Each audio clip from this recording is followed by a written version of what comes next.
Yeah. Good morning, everybody. All right. I forgot my briefcase. Hey, Baba Hoo-Hi or one of the guys, can you go get my briefcase in my office? Thank you. Appreciate that. Good morning, everybody. Let me take a little break. I'm a little unprepared. I don't have my briefcase. Whose Daily News is this? Put that over there. All right, we'll be back right after these words.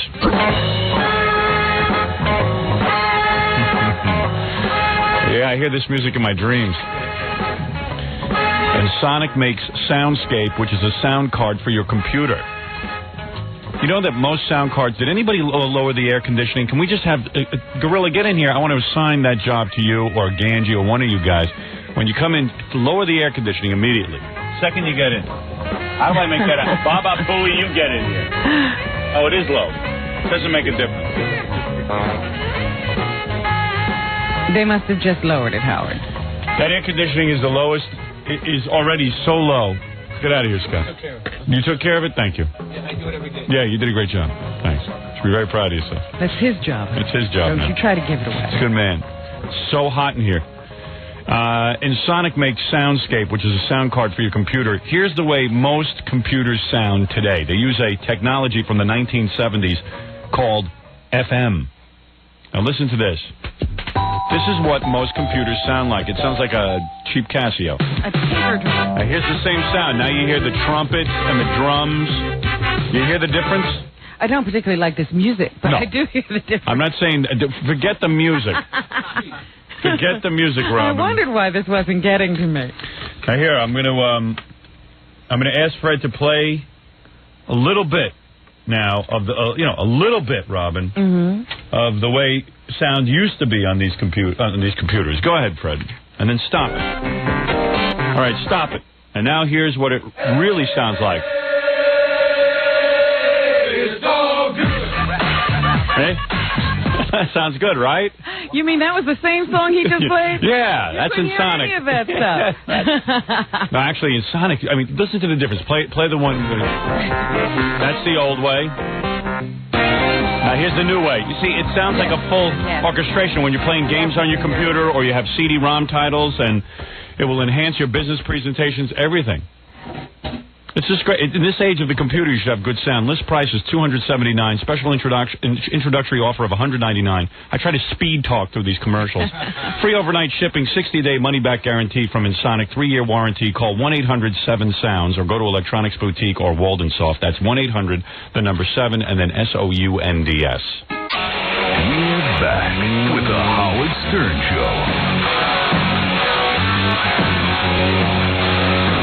You know, I meet with our sponsors, and we have client meetings once a week, which I am desperately trying to get out of because it's a joke. Are you sure they're once a week? It seems to me they're in there every day. No, it's once a week, although Tom booked me up for when I get back for 2 of them. I mean, I say I only want to meet with the sponsors. I don't even want to meet with the sponsors because it's ludicrous. And I shouldn't call him Tom. His name is Herpes. I keep forgetting. But I don't want to meet with the clients of our radio station because it's ridiculous. Write down the commercial and I'll read it. Because when you meet with them, they have like all this master game plan for what I'm going to say and how I'm going to have fun with the commercial. And I try to explain to them, there's no time for that. I can't sit and have fun with your commercial. Over. It's over with. That party is over. No one explains it to them. There's no need for me to meet with clients anymore. Just write down on a piece of paper what you want me to say and I'll read it. The days of me getting on here and doing a free-form commercial are gone. So what happens in these meetings now? Do you continue the charade, or do you... Yes, it's a charade. Yesterday I met with... who the hell did I meet with yesterday? Wonderful people. Really nice people. The guy from the cheesecake ice cream that we advertised. Oh, wonderful, yeah. Great guy, terrific. Got great this product. He's got a whole plan mastered, He got this. He wants me to do this in the commercial, then do this, and this. If I did everything this guy said, it would be a half hour of the show. I said, guys, write down a 60-second commercial, and that's it. I mean, that party's over. Those days are gone. Well, we'll have this, and then we'll have a testimonial, and then we'll go into a this, and then we'll go... Wow. I said, wow, that's some commercial.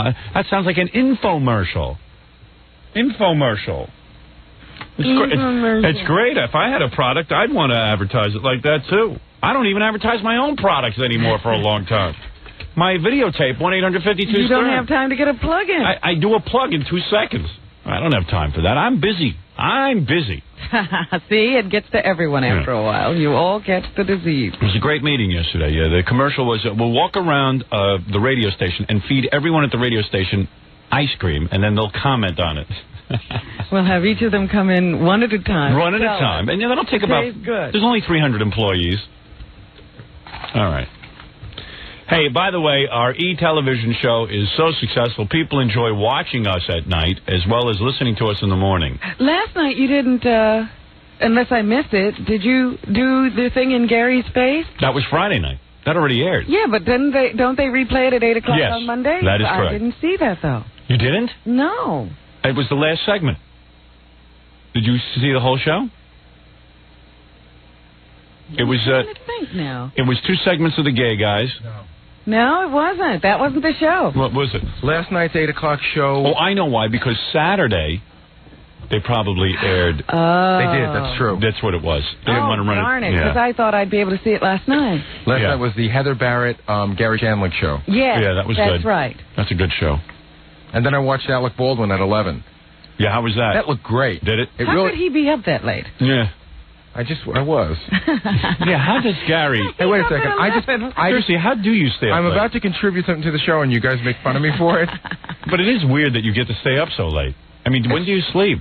I just been getting by on a lot less sleep lately. Yeah, no wonder you're performing so well, energetic. and you're so energetic when I ask you to do stuff. You're not the most energetic, He innovative must guy. be sleeping here. I would love it if you were fresh and awake and had a good 8 hours. I am fresh and awake, and I was here till 3:30 yesterday. I was Yeah, I working don't on care. back stuff. I don't care how late you were here till. I'm just saying. I just wish you'd come in. I am. I'm A little always. more, like it meant a little more to you. You What know, are you to talking be fresh. about? When I came in this morning, No, but by 1 o'clock you're out of here because you're dizzy. that is insane. That is insane. I am not There's out of here by no 1 question. I have not been out of here before 2 o'clock in probably. By the way, I don't care as long as you perform your job. But I'm just saying you'd be a lot less dopey. I'm not dopey, and I haven't been out of here before 2 o'clock in Less at least mistakes. 3 or 4 months. Less mistakes when you're awake. Less mistakes. You can't burn the candle at both ends and be effective. What do you think I'm doing? I don't know. You could come up with some ideas. No, but what do you think I'm doing? Like burning the candle at both ends means I'm out. I don't know. Not. You're certainly not doing anything for the show, are you? It's night, Howard. I like to have a little time. I haven't seen you pull a movie clip in about 7 months. Well, that's not true. All right, very good. Last week. Did you? Yeah. All right. Where are they? Fred's got him. We pulled it. Well, actually, one I'm waiting for you to play on the air. Is that right? Yeah. One you wanted to introduce. All right, as long as you're doing your job. Haven't gotten around to it yet, but it's Doesn't seem like you're that effective. All right, very good. Okay. Well, I'm glad you watched the show.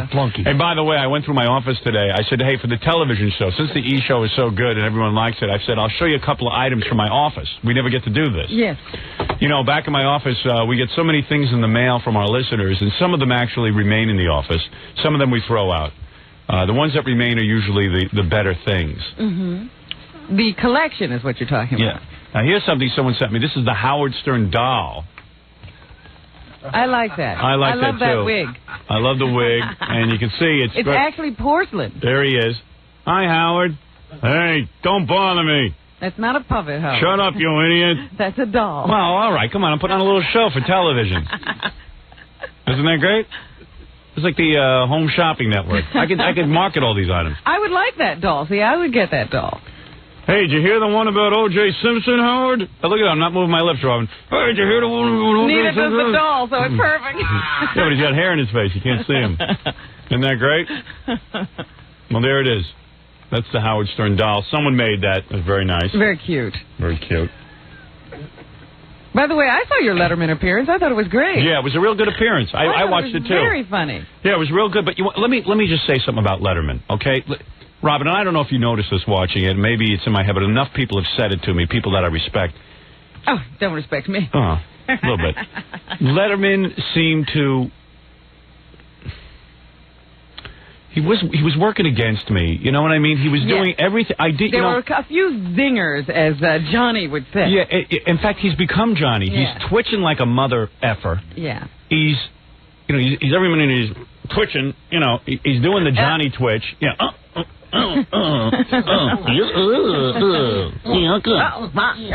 Yeah. Every minute is like nobody's talking about OJ in private. You know, like everyone's pretending that OJ isn't a topic that everyone's talking about. He's above it all. Yeah. It's like he's defending the country from me. You know what I mean? It's become an adversarial sort of relationship between us.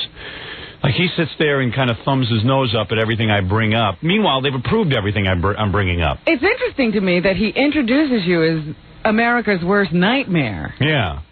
And then he expects you to come out and toe some line? Yeah, I know. It's weird. Doesn't make any sense. And the line, by the way, I saw his card was, "It's America's worst nightmare and mine, Howard Stern." He cut out the "and mine." So that's what, that's like, I'm some sort of performing monkey buffoon that's going to come out and be his worst nightmare. So, I think if I was a less experienced television performer, since I've been on TV a lot, Friday night would have really thrown me. You could have been very thrown. Yeah. But as a result of having done it, I just keep letting things bounce off me, and I keep going, because that's the way I am. That's why it worked, because if you had succumbed to that pressure when that audience gave you no reaction whatsoever. To OJ. Yeah, right. That could have been devastating. And that's my favorite part. Yeah, well, see, it's dangerous. I love it. Yeah. So it could have gotten a lot more dangerous, too, if Dave would have played along a little bit and, sort of just, been there. Because sometimes I'd start talking about something and he'd just cut me right off. Yes, I noticed that. That was interesting, that you'd be in the middle of saying something and he'd try to introduce another topic. So he's working against me. It's almost like, it's almost like playing dodgeball. You're dodging the ball every minute, and it's kind of hard to get your thoughts out when you're dodging the ball every minute. It's like sport. You're definitely in a contest. Yeah, and it's kind of like, I don't know. He wants to come off strong with me. Mm-hmm. He wants to be he wants to show he has control of his show. He wants to wrangle you. I feel like he's a rodeo rider, and you're the bull. And he's not particularly pleasant toward me. And he's definitely not working with me. And he sort of has his game plan for his show like Johnny did, and if you don't fit into that game plan, that's why I like going on Leno. There's no game plan. I mean, which is probably bad for him, but at the same point, it makes for a better appearance. Well, he hangs loose. Yeah, he does. It's like, well, you're having a maniac on. Let the guy be a maniac. Don't cut him off every 3 seconds.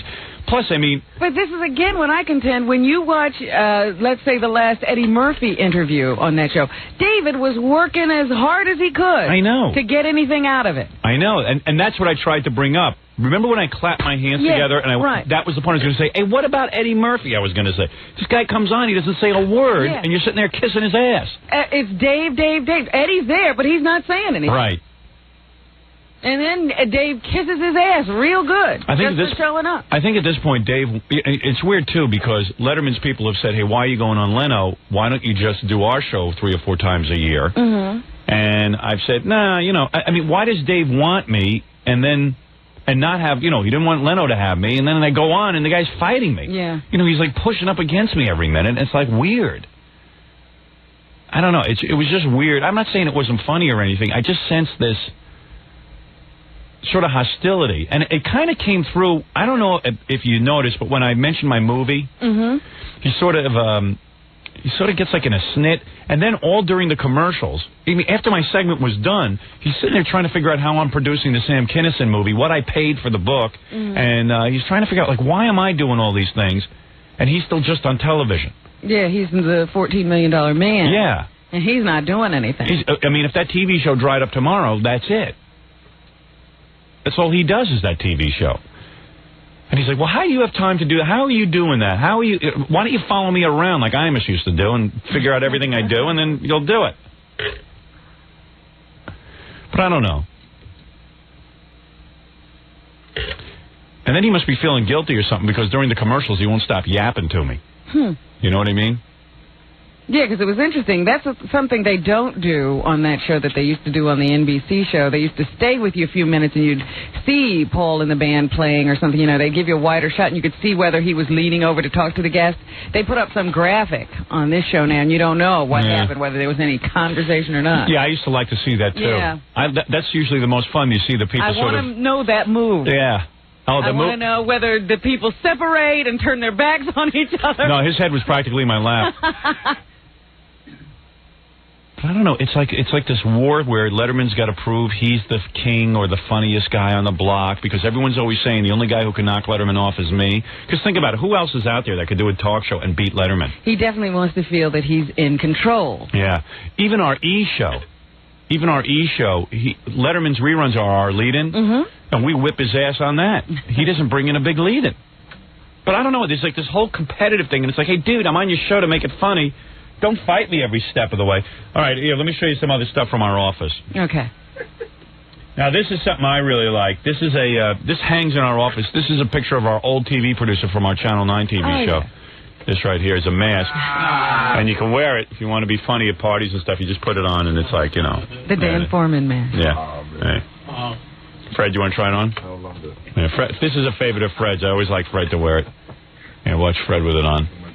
You'll see this on E! television if you tune in. And for those of you who don't get it, I don't get it either. I empathize with you. The cable companies are holding you hostage. There he is. Look at Fred. Isn't that great? Look how good he wears it. And then he does the voice. It's not happening. It's not happening this week. All right. Sue Simmons is a great gal. Now that guy is the producer of the Channel 4 News. Yeah. Thank you.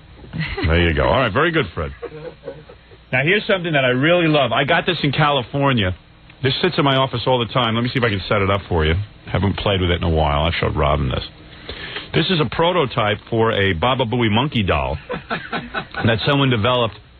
And I met the guy. He's a nice guy. And what you do is if you squeeze this hand, let me put the microphone in front of the monkey's face. Baba Booey. Baba Booey. Baba Booey. And then if you squeeze this hand. Monkey, monkey, monkey, monkey, monkey, monkey. All right. And then if you squeeze his foot. I think if you squeeze this foot, he does something. No, I guess not. It's just the hands. Oh, let me see. Wait if you... Maybe the feet were to come. Yeah, he comes when you squeeze his feet. Stop it. That's not what I meant, that he was going to add he comes something to the feet. He comes to you. All right, that's it. Anyway, so that's the prototype for that. Bowie. Supposedly the one the guy's working on now, well, you press his feet, he'll pick his nose. All right. Then, this I thought was interesting, Robin. You saw this. We got this the other day. A guy made a Howard spanking a woman out of Scotch tape. This is all tape. See it? Oh, yeah. That's very inventive. All Scotch tape, if you could see it. That's pretty good. You could see that. And then, this is my favorite picture that was ever sent to us. When my book... actually, this is two women, two models, fighting over my press photo, my old press photo, and they're in bed wrestling each other. And I love this picture. I thought I'd show it at home. Look at that. That was even before the book. That was before the book. Look at that. Isn't that great? And these two, I wonder if they really love me. You've never met them? I think I did meet them, and they said they would sleep with me. Well, actually, they didn't say they would sleep with me. In my mind, they said they would sleep with me. In your dreams, you met them. But I figure I could get them. Hey, look at OJ. Look what he was getting. I could get some of that. Okay, so you got that. Did you see that Playmate? What Playmate? That OJ was calling on the phone on Sunday. Yeah, I saw that. Yeah. Whoa. Yeah. Playmate. Yeah. Oh, and here's one more thing I'll show to our audience who watches this on TV. This is the creme de la creme. Robin presented me with a picture one time of herself. It's a big picture, and it's beautiful. You because, didn't bring that in. Yeah, this is great. Robin presented me with a picture, and we hung it. She says, hang it in the office, and she wrote on it. She says, you can write on it. It's a special material. What is that material? I don't know exactly how they make it, but you use a special marker, and then you can erase and rewrite. And so I hung it on the wall, and all the guys would just scribble on it all the time. So sometimes we erase it and we write it, but right now it's pretty full. It's a work of art. It always changes. Everybody graffitis Robin's picture. So here it is. And as you can see, Robin got her braids. Robin went to the braided hair look. And when you first went to the braids, they had to weave in these phony braids. Right. And they kept falling out of Robin's head. And every time... Because my hair was so short, as you can see in the picture. Every time one would fall out, the guys would add braid mustache, braid earrings, braid headband, and even hairs on the chest. And then braids over here on the wrists. And there it is. And Robin even wrote an inscription to me. It says, thank you for being me. No, it doesn't say being me. What does it say? Thank you for loving me as much as I love me. Robin Quivers. And there she is. You see her cleavage, beautiful cleavage.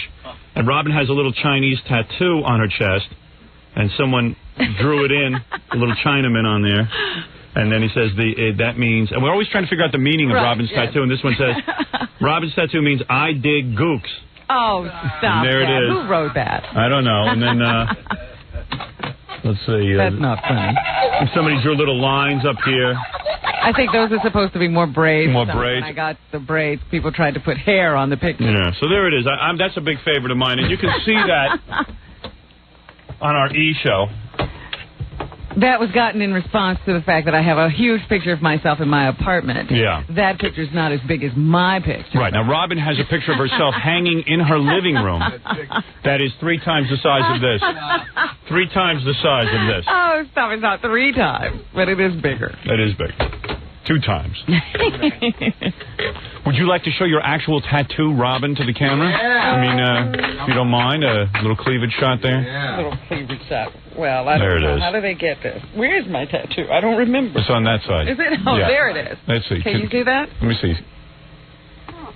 There it is. I'm sure the I'm camera's sure picking they're it up. getting it now. Can you lower that a little more? We'll see one hooter. No. Come on, for the E audience. Only the tattoo. No hooter? A D for the E. A D for the E. 1 D cup. All right, Rob. Very There lovely. you go. Very beautiful. Whatever that means. That's what it means. Very lovely, very beautiful. Very beautiful. Okay, let me do this. Now that we've done the TV segment of the show, let's go to some commercial break, come back real quick and get right to our phones, and I'll tell you what's going on for the day. There's a whole bunch of things to play you, but I must take this break first. We're back with the Howard Stern Show.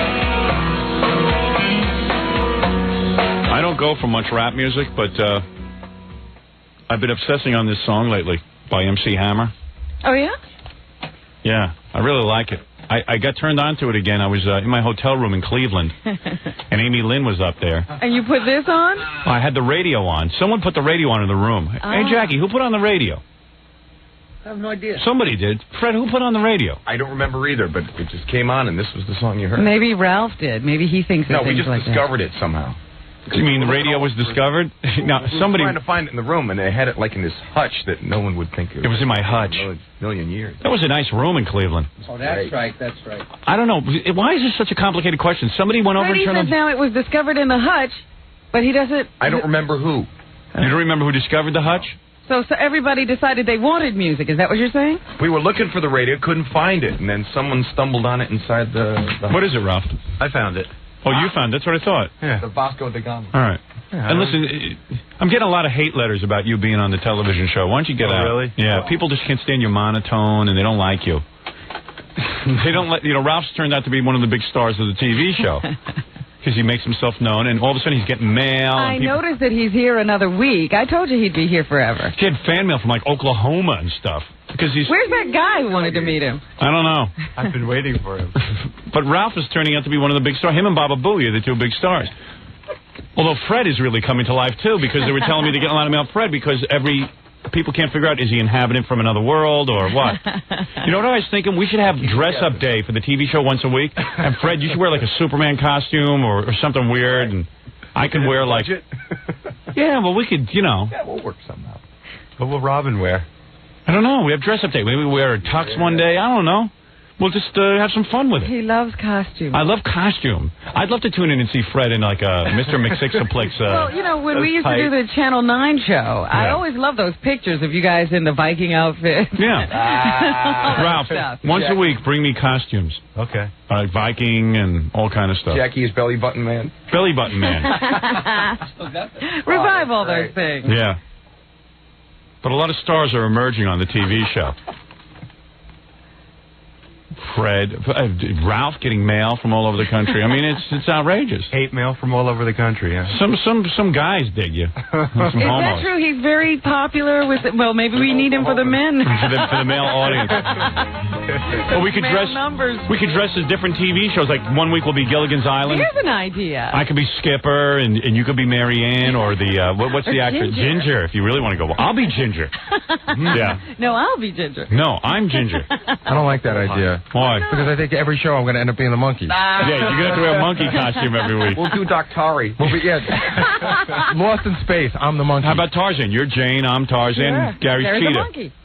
And Fred could be one of the natives. He's boy. He's boy. Fred is boy. Jackie will be a native. Star Trek, I'm the monkey. Right. You know what I mean? Yeah, right. I dream of Genie, I'm the monkey. Rob, just get me 8 different simian outfits for Gary. All various. Like a monkey costume, and we could just change the hat or put glasses on. Yeah. In response to Ralph's, the gay letter that he got yesterday, the guy that digs him. Yeah. The guy doesn't want to come in because he's really nervous that you're going to bash him, even though I said you wouldn't. So he's going to call in tomorrow morning. All right. Oh, love is in the air.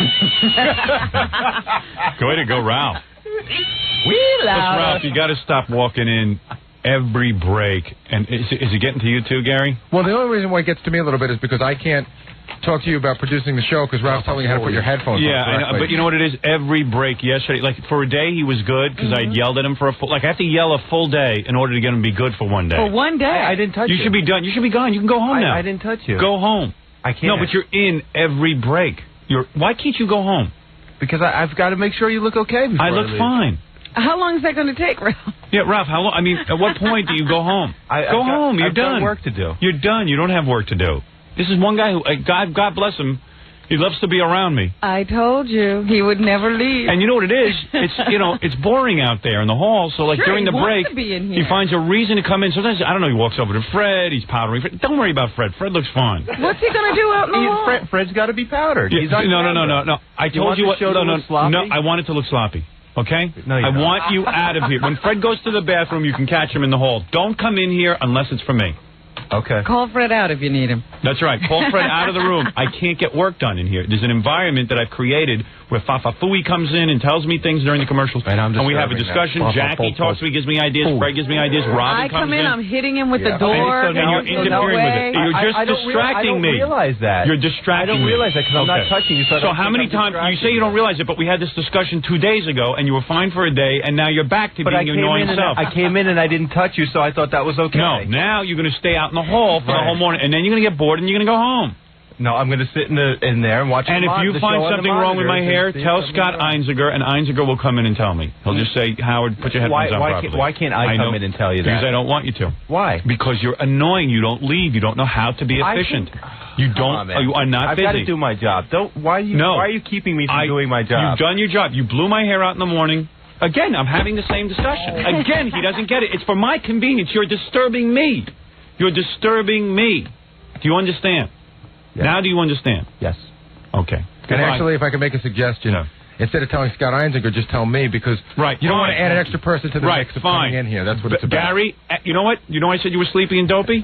Well, you are, but you woke up for a second. I got to applaud that. I think that's the first. Wow. If it's something I can tell Gary to tell you, I absolutely will. But if it's something I have to tell you myself, I will. I don't want you to tell. What could you tell me? I don't know. Call in. Baba Booey. Baba Booey. Baba Booey. Could he call you on the phone? Ralph, listen to me. I want you. This is. I'm going to say it one more time as nicely as I can. As nicely as I can, douche. Oh. Mr. Douche. Mr. Douche. Mr. Douche, listen to me. You can put underneath his name, Mr. Douche. Oh, no. All right, that'll be his name, Mr. Douche. Tomorrow it's Mrs. Mrs. Douche. From now on, what I want you to do is I'm going to describe your job to you right now. Yes. You can blow out my hair in the morning, you put the makeup on me, and then you're done. You're not in the studio anymore. If you watch on the monitors and you see that my hair doesn't look good, tell Gary and I'll fix it. Thank you. How about if I have to put something in your hair, as I have to do every once in a while? I mean, no, Ralph, yesterday you were in here every break. No, I wasn't. Yeah, Ralph, we all watched you. Every minute you were in here. As soon as the microphones went off. I touched you twice. I wrote it down. Ralph, I don't want to devote more of the show to you. I love you. You're a great job. You do a real good job. Can I don't want you in here. Can I ask one question? Yeah. Why does he have to see your hair on TV before he knows what it needs? Because he watches on camera. Sometimes the lighting gets a little funky. Maybe the hair looks a little dried out. Fine, I understand. But all he has to do is load it up. He basically knows what it looks like, and it's fine. Do it in the morning. Do a good job. Load in all your grease and everything else, and then leave. You know it needs. Ralph. You need touch up. Ralph.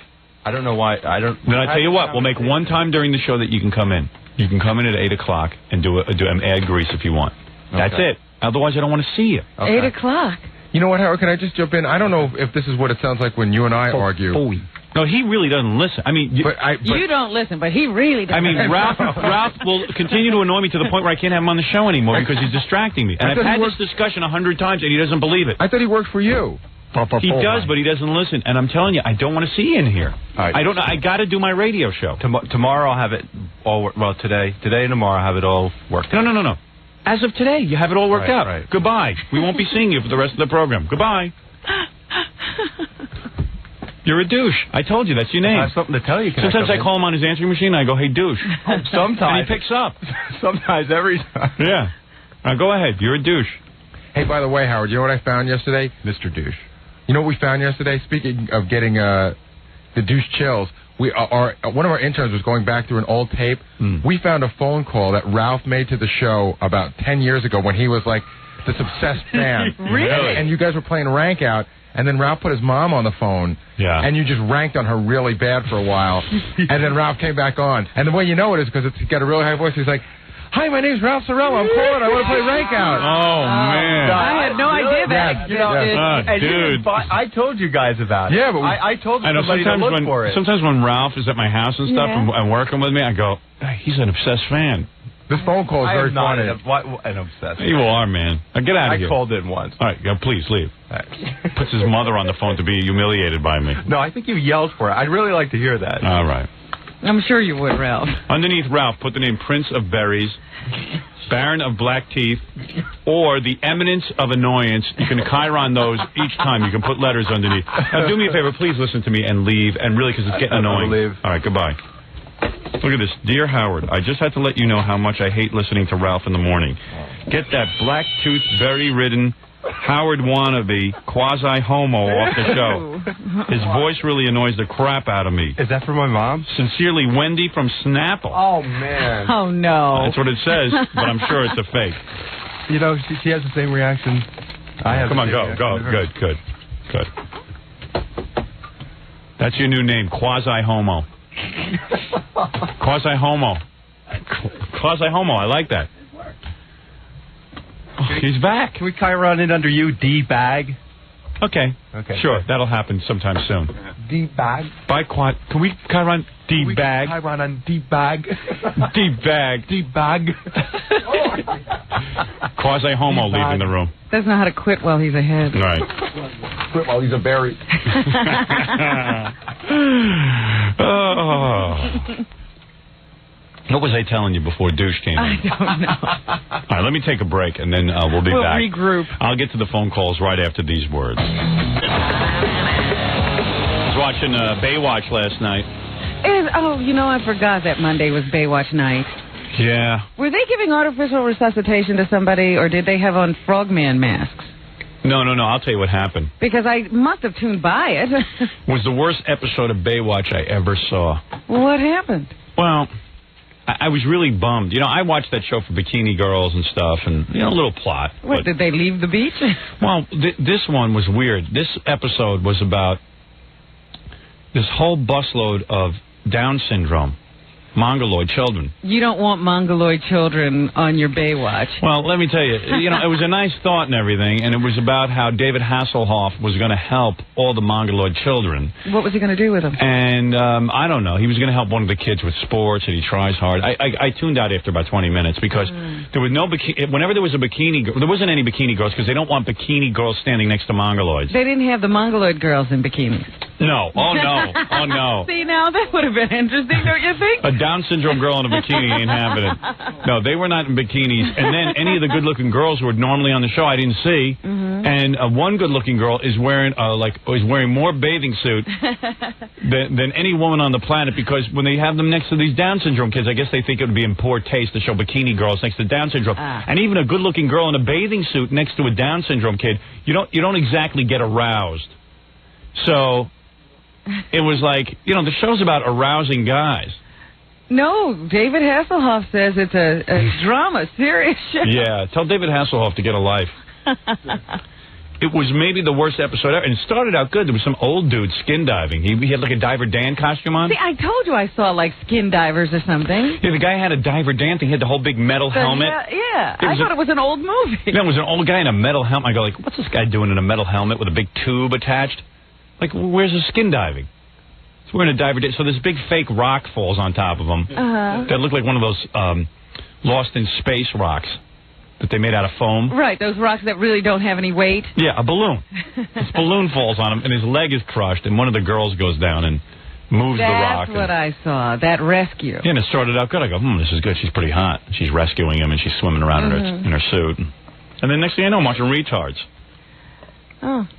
Which is fine. I mean, that kind of show should be on TV, but not on Baywatch. Yeah, they can deal with that on some other show, as far as you're concerned. This is a bikini show. Baywatch is not about issues.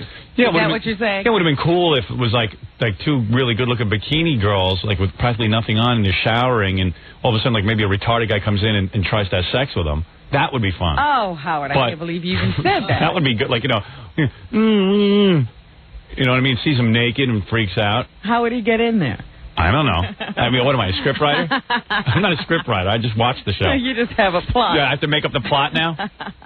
But it was really sucky. Maybe the worst episode I ever saw. Well, I hope they take that into consideration. They do listen to you. To show you, I can't believe I'm 40 years old because the reason I even discovered that Baywatch was on last night, I had forgotten. I was tuning by to watch Star Trek and Deep Space Nine reruns on Channel 11, but the baseball game was on. Right, they had a baseball game on because that's what I was looking for. Yeah. But real mature. I was wondering about this new models show. Are you looking forward to that? No, I'm not interested in it at all. Really? No. Why is that? I don't know. I can't explain it. Aaron Spelling is putting on a show called Models Inc. I think the reason I don't want to watch it is because Linda Gray is on it. Well, surely they're not going to have this whole show revolve around her. I'm just something about her, man. She's 50 plus, and it's like, it's over. Have you seen the girls? I'm not interested in it. I can't tell you why. I was wondering. I always check with you because I don't know. I don't know which ones work and which ones don't. Shows about models don't necessarily make me watch. I'd rather watch about teenage girls going to high school. But don't you think this show is going to be about like teenage girls getting into modeling? No, it's going to suck. They're going to try too hard. It's just not going to work. I'm telling you, I know what's going to work and what isn't. Anytime you have a show about teenage high school girls or college grads, Generation X girls who want to just, go out and get their first jobs and stuff, I'll be there every time. Well, Class of 96 didn't do very well. No. But I was there for every episode. That's true. Yeah. A show that is as blatant, that's called Models, Inc., is... That's crass. Yeah, I don't know. It's just not going to work for me. I'm telling you the show will bomb. Models, Inc. will not. And Linda Gray, it might as well be Model T, Inc. Because she's as old as a Model T. I don't know. She has weird teeth. They ought to fix her teeth and get the coloring straight on that. Well, those teeth were always... She's got a big black tooth like Ralph. Yeah, they seem to migrate. Yeah. I don't know. I'm not a big Linda Gray fan. She's got nomad teeth. Yeah. Her and Johnny Carson. Hey, by the way, speaking of Ralph, there's a lot of people who really don't want Ralph on the show. Here's some more faxes that came in. Dear Howard, get that fairy, faggot, hairdresser, makeup-wearing leech out of there. He brings the show down and acts like a dick. Gary is great. Monkey rules. Signed, Scott Einziger. Monkey. Howard, Ralph sucks. He's a leech. He won't go home because he is a leech. Please fire him and get a hot-looking female hairdresser for the show. Let him leave with his boyfriend. Faggot a-hole. Oh, dear. Robin, you got a hate letter, too. Ah. You want to hear it? Sure. Jackie got one also. Howard, please tell that moon cricket you work with. Oh, moon cricket? Yeah. What's that? Guys come up with moon black cricket. names. To shut her boot lips. That black bitch ruins every ingenious joke you do. Ingenious. By opening those bubble lips and criticizing your sensitivity to people. Can't you keep that nigger restrained long enough so I can enjoy the show without... Absolutely not. And if you come down here, you'll find out how much trouble it is. Can't you keep that nigger restrained long enough so I could enjoy the show without hearing nigger quivers correct you every second? That spook belongs behind that glass she's behind. Maybe Gary could get his head out of his ass long enough to look for another nigger to read the news. Does that coon throw feces at the window like her ancestors do at the zoo? I bet she does. Daniel Carver wrote that. P.S. Tell Billy to do more of his nigger impressions. You see what you bring out in people? Oh, my goodness. Signed, Steve Gorilla. And finally, Robin, where's the Jackie hate letter? Is unbelievable. What did I do with it? Moon cricket. That was a new one. Yeah. I'll read Jackie's later in the show. Yeah, and speaking of Rob, look at this. Here's another guy who sent a postcard to Nigger Quivers. And it got here. It got here, and he says, by the way, I don't approve of those words, and I love Robin and everything. I just had a C. I'm out here in Oakland, California. All the way from California? Yes. He says, there must be at least 1,000 Nigger Quivers in New York, and there's no way the post office can locate the correct one. He says, I love Robin. I think Robin's great. I said, I don't believe that this letter will get to her. And yes, it did get to her. And all it said was, you can say, Nigger Quivers, New York, New York, 10022. What does that say to you, Robin? It says that the post office is working way too hard. Right. And here's one. Hello again to Howard and Robin and all. I mailed you a letter yesterday about Peter Jennings and Baba Booey, O.J. Simpson, etc., but I forgot to add one question I thought you might want to ponder, and this is the question. If a former American football hero had to kill his wife, why couldn't it have been Frank Gifford? Oh. That's all, folks. Oh, dear. And that's from Judy in Manhattan. So there you go. Little something from our mailbag. That's a Kathy Lee hate letter here on our show. Right. Let me take a break. We'll come back. We'll answer some phone calls right after these words. We're back with the Howard Stern Show. Yes, we're back. Back. All right, let me take a couple of phone calls, Robin. We'll just pop down the phones. We don't screen the phone calls. We don't screen them. We're very proud of that. Although I wish we did some days. Some days I get really freaked out. You're on the air. Hey, Howard. Hey, by the way, check out the front page of the New York Post. There's a great picture of... hey, give me that. Anybody got the Post? Let me show it on camera. Since we got the TV camera in here. Now, why do you think that picture's so interesting? It's great. Here's A.C. Cowling's O.J.'s buddy. Yeah, the guy who was driving the Bronco that night. Yeah, and he's out on the town last night at a porno party. He is dancing with one of the hottest blondes I ever saw. You can't even see her. Oh, I see her. You see her from the back. And there she is. You can see her right there. Doing a little dirty dancing. And that's what O.J. could be doing. He could be at the porno party. Porno party. He could be at the porno party right now if he wasn't in jail. Why in God's name would O.J. be with this wife? Aren't you beginning to believe that it's not possible? Yeah, I'm starting to believe that O.J. couldn't have done it. Not when you're having this kind of life. Look at the body on this blonde this A.C. Cowlings is dancing with, and she's got her whole thigh into his genitals. Oh. She's pushing her knee and thigh into his genitals and rubbing it. Well, actually, what is happening is his thigh is between her legs. No, his weenie is on her leg. That is what is going on. Oh, dear. And she's got some body with the little... She's wearing those shoes that I love. Those high-heel clogs. They look like mules. Yes, those are basically mule pumps. Mule pumps. He is grinding into her. And look at that look on his face. That's the look of love. Baby.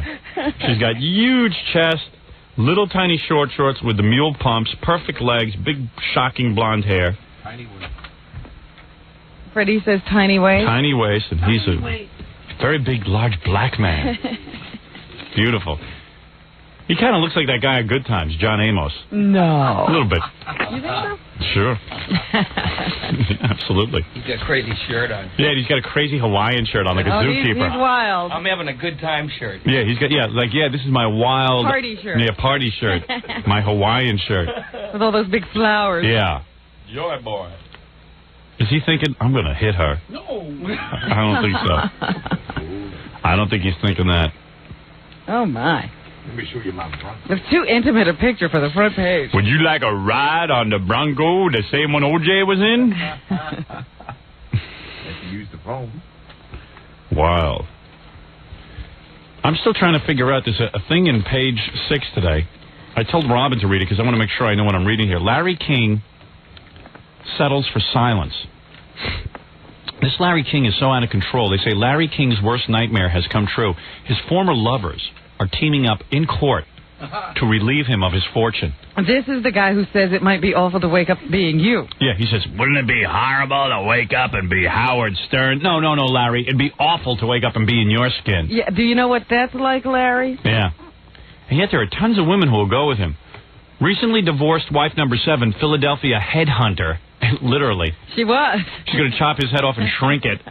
Philadelphia headhunter Julie Alexander has sued the much-married broadcaster for breach of contract. This guy Larry King must really be dumb. How many times can you keep getting married and not realizing that you're screwing your whole life up?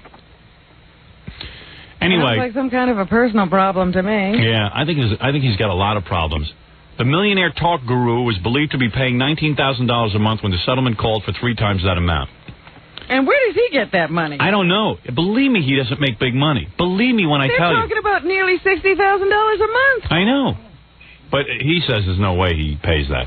There's no way he pays it because there's no way he earns that. I tell you, Larry King is not a real wealthy guy. People got to wake up and understand that. CNN doesn't pay him that much money. He just lost his radio show that didn't pay him anything. He's got that USA Today column, which is basically a vanity piece. I know what columns pay, and it's not a lot of money. So between all of those jobs, what could he be getting? If he's lucky, he's pulling down, at the most, Robin, $600,000 a year. Now, that's not anything to sneeze at. No. That's a lot of money. But you can't pay somebody else $60,000 a month out of that. This guy's no multimillionaire. According to the latest Washingtonian magazine, he had some girlfriend named Rama Fox. Whoever she is. We got to get a hold of her. He was briefly engaged earlier this year to her. But now she's sided with Larry's ex-wife. So they teamed up. Mm-hmm. The magazine says King has been dating around before getting his divorce from Alexander, and Alexander claims she became quite ill. Among the sealed papers were references to sexually transmitted disease treatment. Now, what is that all about? That could be any sexually transmitted disease. So I don't know if that was herpes or gonorrhea, but it was something. Root rot. Root rot. Clap. Crabs. Wart balls. I have bad news, Julie. I have wart balls.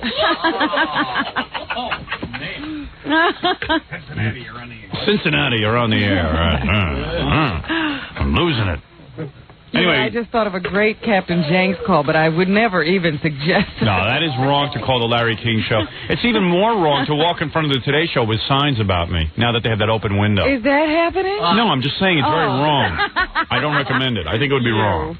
While Katie and Brian are talking to see big Howard Stern signs and pictures of my new poster from 1-800-52-STERN, I would think would be wrong. That would be very wrong. I don't condone that. Because people ask me if I condone that. I don't.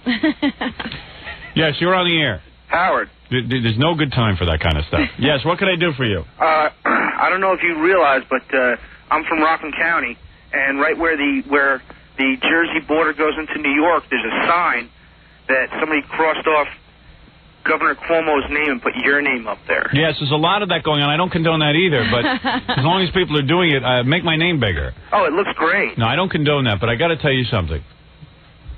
There's another one on the New York State Thruway that I saw with the big Governor Howard Stern. Is that right? Yeah. I was not aware of that. Somebody sent me a picture of that. You want me to send you a picture of this one? Oh, please, that'd be awful. And by the way, to those guys who were thinking of that parade of 10 of my new posters in front of the Today Show, that would be terrible. Please do not do it. Thank you. Make sure they're mounted on cardboard. Yeah, send us a picture. I'd like to see it. Oh, absolutely. All right. Hey, Shoeboy. Shoeboy? Shoeboy. Who is Shoeboy? Shoeboy is the god of all AV. Oh, I don't know where I find him. What do I attract? Orlando, Florida. You're on the air. Very proud. Hey, Howard, how you doing? We don't screen calls, Robin. Longtime fan from New York, recently transplanted to Orlando. All right, what can I do for you? Well, I'm wondering if you can catch me up on a few things. All right. What happened to Soupy? Soupy. Yeah, that was That's a few a very years back. good question. That's 100 years ago. Well, I've been down here for a few years, Howard. I had a fight with Soupy. I used to work at NBC Radio, and they decided, since I was so successful in the afternoon, they were going to hire a whole wacky staff to do a show similar to mine. So one of the guys they hired was Soupy Sales. It was a clown crew. God bless him, Soupy Sales. An old-timer. And I always like Does Soupy. everybody know who Soupy is? Yeah, Soupy's yeah, everyone knows who Soupy is. They do? And if they don't, I can't explain Soupy Sales. You try and figure out what that is. I don't know what to say. Yeah.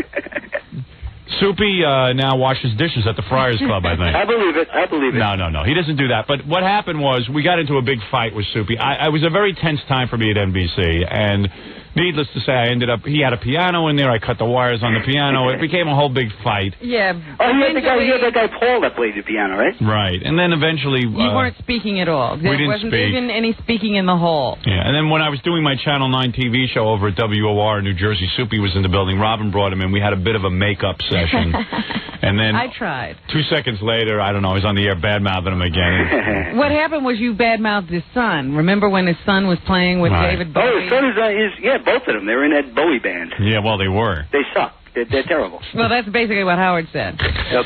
Evidently, you're not supposed to say that, and, guys take that personally. You can't say that to his... All right, well, I'm trying to answer your question, and yet you interrupt every minute. But, okay, you know what? Forget it. Go ahead. What else do you want to know? Hey, how about a version of Electric Bee for Orlando? We haven't heard it yet. Electric what? Electric Bee. Electric what? Electric Bee. Oh, psychedelic. All right. Psychedelic Bee. All right, maybe we'll get I've been down here too long. I haven't heard it for a while. All right, thank you for the call. God bless you, Howard. Bless you. Referring to my 6th grade band, I was a songwriter in the 6th grade. You had 2 songs, yeah. 2 hit songs. The other ones were not as big. One was Psychedelic Bee. The band was called Electric Comic Book, and I played keyboards. And sang lead. Sang lead and wrote the songs. And also my flip side of Psychedelic Bee was Silver Nickels and Golden Dimes. Oh, yes. Yes, the infamous... Sometimes I forget about that. Want to hear a little of that? I love those songs. A lot of people might want to hear that in Orlando. This is how old? 11? I'd like to say 11. I would have to say, 11 or 12. You were in 6th grade? Yeah. Yeah, so around 11, 12, somewhere around. Somewhere in there. Somewhere in that age group. And we even had Go-Go Girls. In fact, I used to write to 16 Magazine all the time telling them there was a really cool band. They'd want to come down and take pictures of us. We were cute guys. And they'd want to follow our band.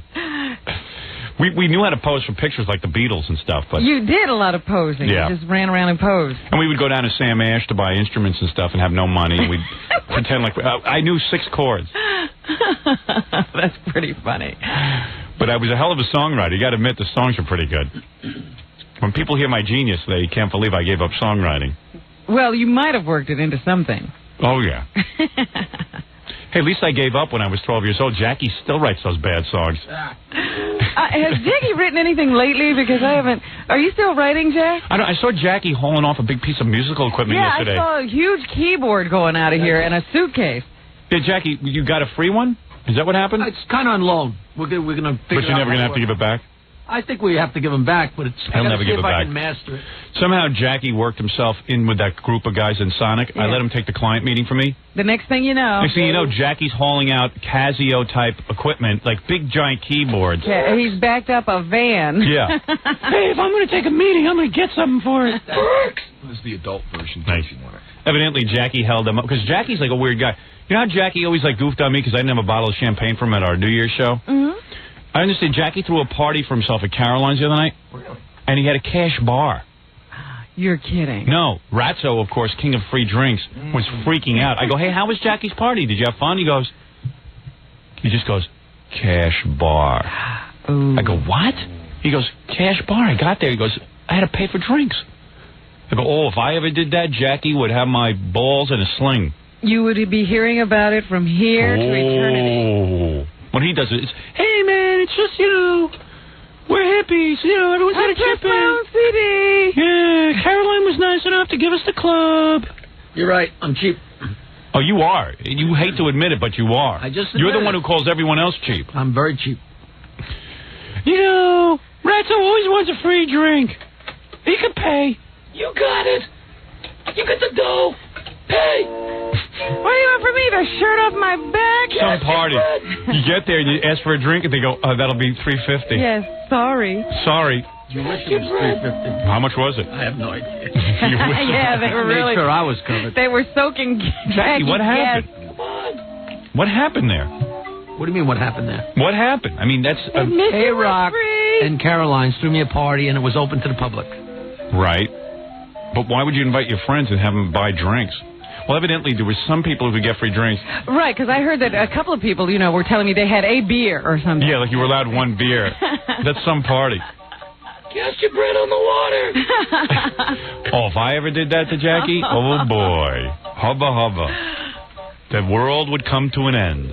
You would never hear the... in fact, while Jackie was... No, I would never hear about it. You know what I would hear? No, he'd tell everyone else. He would go and undermine me and go to each individual person on the show and badmouth me to them. And then it would come back. Which is what he does with everything. Shut up. Yeah, Howard got a cash bar. That's what he thinks of you. Hey, I'm not going to say anything, but... he's got money. Yeah, he could have bought us drinks. I just read another article about how much money he's making. I read an article... And we're in a cash bar. In Sweden, he made $9 million. I found an article. Ralph found it. A Swedish magazine had me making $9 million. Yeah, I read. You know what? I saw something the other day, and I meant to bring it in because it was. I said, "Oh, this is perfect for Jackie." It was another one of those articles trying to count up your money. Yeah. Oh, don't worry, he has it. I learned to read Swedish. All right. Jackie took a Berlitz course in Swedish. No, but Jackie, don't let him fool you. Has tons of dough. Oh yeah. Don't go by what he wears. And that's how he saves money. Yeah. And a cash bar? Hey, party time. Anybody got $7?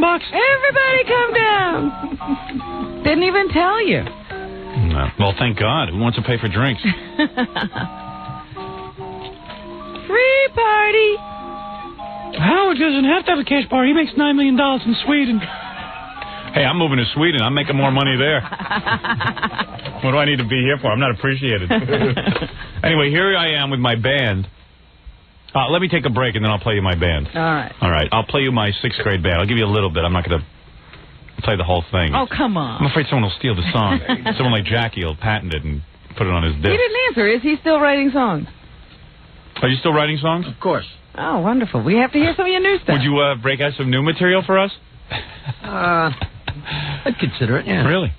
What are the themes? Are you still sort of in the marijuana and beer? Marijuana and beer songs? It's mostly crack stuff. No, really. What's going on now? Is there more songs about, like, missing your wife? Or what are the songs about? What is inspiring you today? Yeah. I wrote a song about golf the other day. Did you really? About 3 or 4 months ago, yeah. But you don't play? No. But just about wanting to play? About that my wife and I should play golf together. Maybe we'd talk more.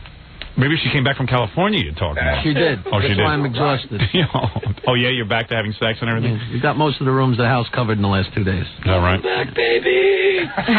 Welcome back. It's Jackie time. Well, you seem so much happier now than Nancy. Yeah. Doesn't seem that much happier to me. No. No. Hi, Nancy. Let's get reacquainted. His wife went to California for like 6 months to be in a bad play. And what happened as a result? Nothing. Her career didn't blossom. Burnt the theater down. Yeah. It wasn't like Steven Spielberg walked in and put her in a movie. She just goes in these plays that like friends write. And nothing happened. And they put her in it so that I'll announce it on the radio. Because Jackie says, "Come on, be a sport. Put my wife on the air. Thanks." And then give her a plug. Give her a plug, will you? She's on the phone today. And then, she'd love it if you plug her. Yeah, right. That's the stock line. She'd love it. So then he says, plug my wife. And they put her in these plays. And then she expects after this play she'll be in L.A. and, like, I don't know. She'll get discovered. Ingmar Bergman will walk in the room and put her in his next movie. Yeah. And instead she's doing, Girls from the Planet of the Apes. Maybe you could discover her. I might discover her. If she puts on a thong and makes out with me like she does in that other play. She'd love it.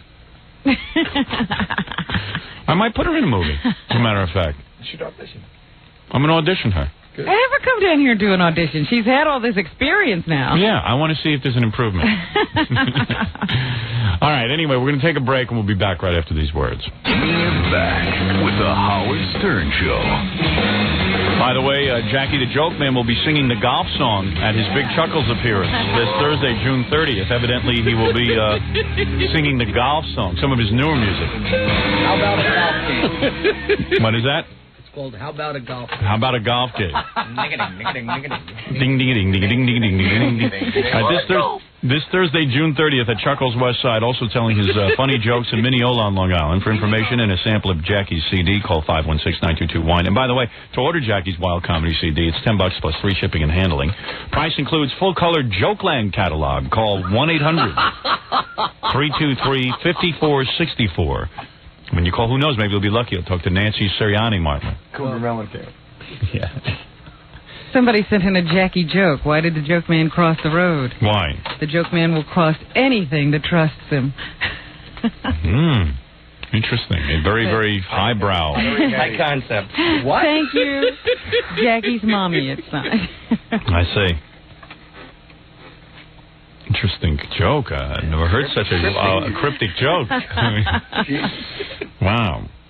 We have our gay intern here who's going to stop by in a minute, but just let me, you said you wanted to hear my 6th grade band. Yes, and somebody just reminded me that you were also supposed to play some Mark Harris material for us. Oh, I'd be happy to play that. So don't forget that. That'll get us right into a gay theme. All right, here we go. This is my 6th grade band. Personally, I'm not a fan of Psychedelic B. I don't think it stood the test of time. I think Silver Nichols... You don't? Oh, come on. Psychedelic B is the one I remember. It's a standout tune. Well, the drum solo in the beginning is awesome. Jerry Dickowitz on drums, Robert Carger on guitar, Howard Stern on lead vocals and keyboards. The keyboards, of course, drowning out everything else. We only rehearsed this 900 times. Did they like your songwriting? Or did anybody care? Everyone was lethargic. We just wanted to get girls. Yes, so any song would do. Yeah. How can this song get worse every time? Doesn't it? It's such a drone. I know. I think I hear this when I go into those little Pakistani stores. What are the words again? Let's see. It will be a certain kind of thing that you'll always want from me. Well, it's certainly better than that joke that they wrote in with Jackie there.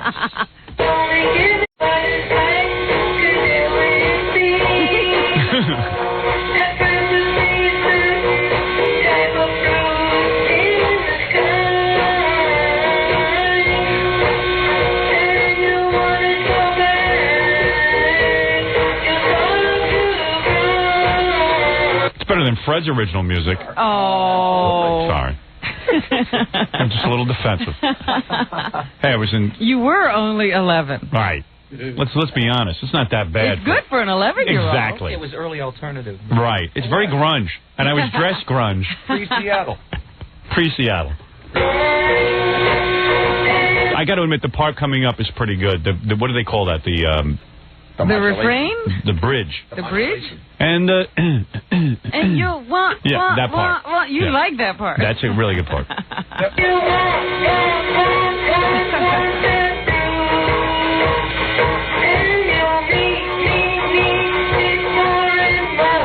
in for the drum now.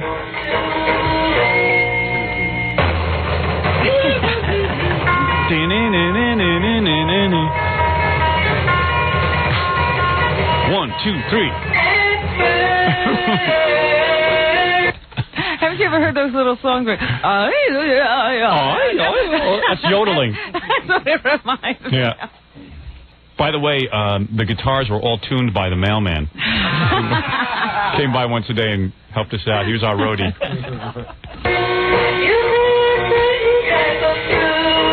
Only dogs can hear certain notes. I don't know. I think I got a pretty good voice. See, first you'll see a certain kind of fruit in the sky, and you'll want it so bad. It'll make you want to cry. Or make you want to die, I thought. No, it's crying. Okay. You were not as maudlin. You cry?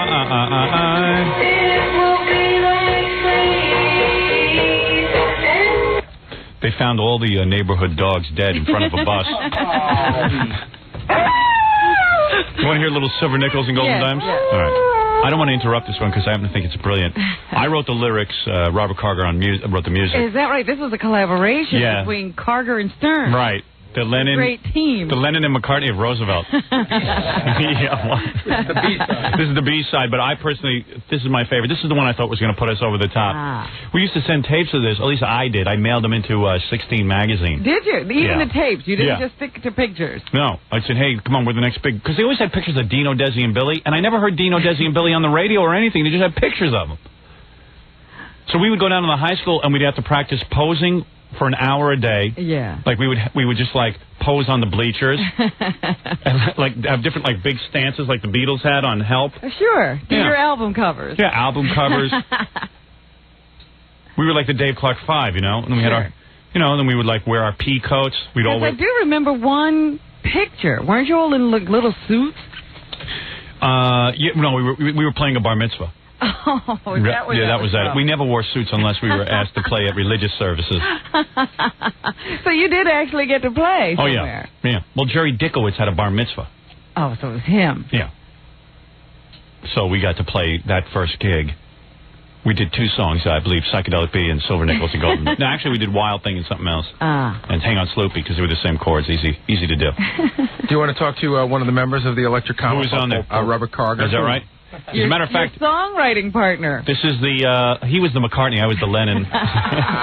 He wrote the tunes and you wrote the smart Well, sometimes we collaborated, or I would, so in the case of Psychedelic B, that was mine. But your writing was a little bit more intelligent. Did Carger add anything to Psychedelic B? Yeah, Carger, the dee-nee-nee-nee-nee, that was his. That was his guitar lick. That was the patented Carger guitar lick. Not only that, when we were at this Jerry Dickowitz bar mitzvah, the guy who was actually in the band, the bar mitzvah band, played drums for us or something. Oh no, Jerry played drums. One of the guys played like a guitarist, a real guitarist, and he jammed with us. We thought that was cool. You're almost pro. Is this Robert Carger? Yeah. Lead guitar player for rhythm and leads. How you doing? Good. Listen, I figured I'd call in since I'm not getting any money for royalties. I figured I'd get on the air. Yeah, what are you, on a car phone? Yeah, sorry. I didn't know you had a car phone. Oh, man. Oh, you're doing good, huh? Yeah. Yeah. Well, he's a real good-looking guy, Robert Carger. He was like the guy who attracted all the girls. Oh, yeah, he got the girls? He was Paul. He was Paul. Thank you so much. Yeah, I was more like Ringo.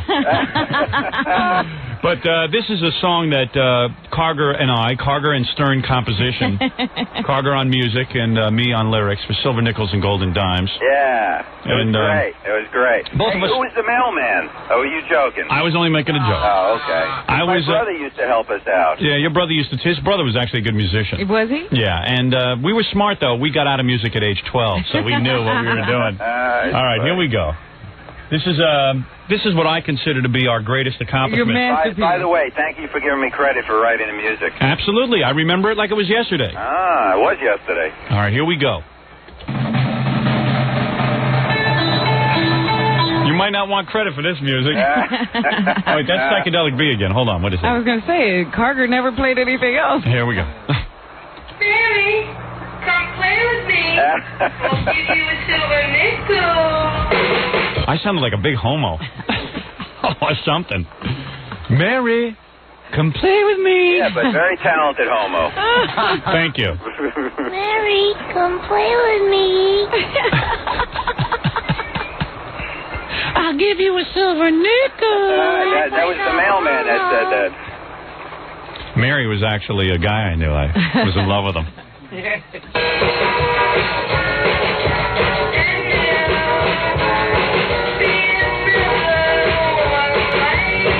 That same drone.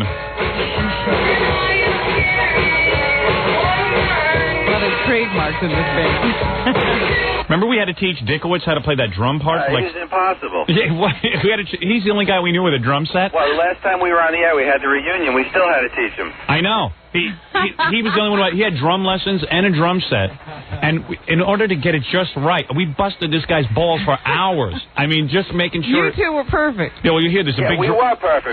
We were always right, and he was wrong, and we would pick on him and go, I don't know, we might have to throw Dickwitz out, and we go, I don't know, who else has a drum set? And then, well, you hear the big drum solo in this, and it took him, we had to have it just right, and you'll see why, I think. To perfection. Yeah. That poor boy crazy.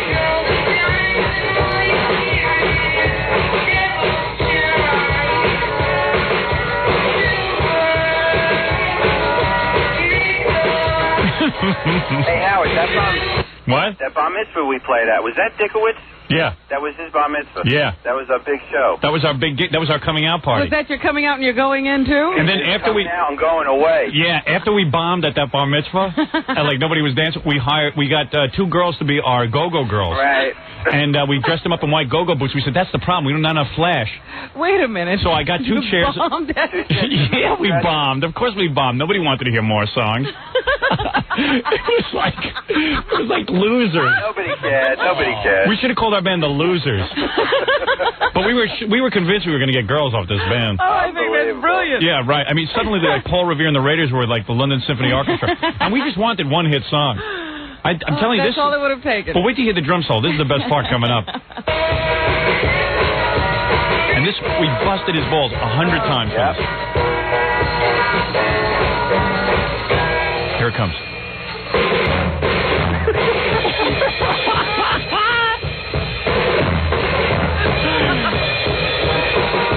There it is. Was that what he was supposed to do? Sort of. Yeah, well, it was close, but he never could get the rhythm down. Carger and I had a dream, but we couldn't realize it. Right, he wasn't smooth, Dickowitz. No, he was very, very crass. Sounded like could keep a beat, but that was about it. Sounded like a car crash with drums in the trunk. Let's find out who the guy was who called in from Orlando. It's a fan. Yeah, he was a fan. We ought to release this. Wait, here's the drum solo coming up. Wait.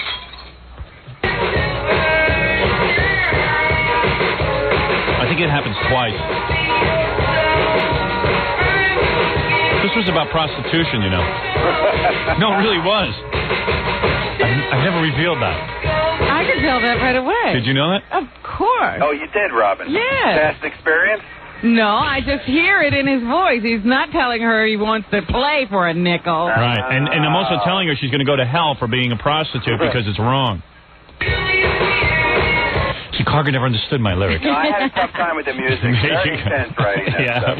His music was about something else entirely. He couldn't handle it.